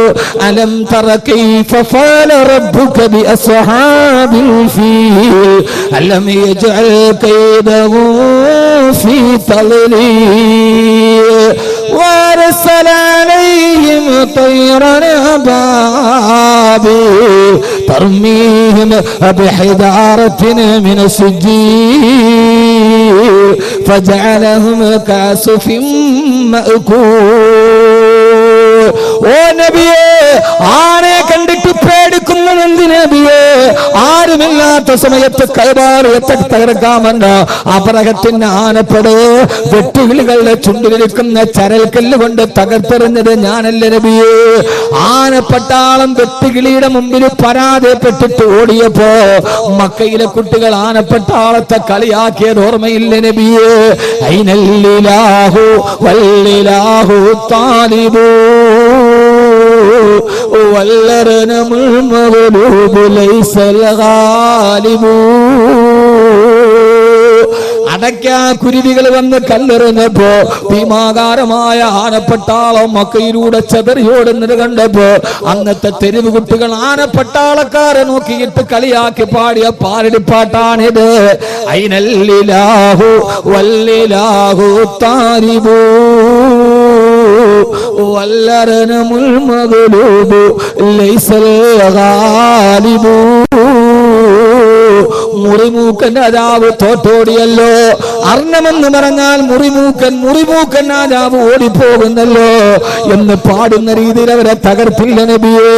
എന്തിനാണെന്ന് വിഷമിക്കുന്നതെന്ന് ചോദിച്ചപ്പോ ഹബീബായ നബിക്ക് സന്തോഷമായി. ജിബ്രീൽ അലൈഹിസ്സലാത്തു വസ്സലാം ആയത്തോടിയിട്ട് പറഞ്ഞു, യാ റസൂലല്ലാഹ്, എന്റെ കൂടെ 70,000 മലക്കുകൾ വന്നിട്ടുണ്ട് നബിയെ. ജിബ്രീലേ, തബൂക്കിൽ ഞങ്ങളെ സഹായിക്കാനോ? അല്ല യാ റസൂലല്ലാഹ്, എന്റെ കൂടെ 70,000 മലക്കുകൾ വന്നത് മക്കയിൽ മാത്ത മുആവിയത്ത് ബിൻ മുആവിയ എന്ന് പേരുള്ള ഒരു ചെറുപ്പക്കാരനായ സഹാബി മക്കയിൽ വഫാത്തായി നബിയെ. ആ സഹാബിയുടെ മയ്യത്ത് നിസ്കാരത്തിൽ പങ്കെടുക്കാനാണ് 70,000 മലക്കുകൾ എന്റെ കൂടെ വന്നത്.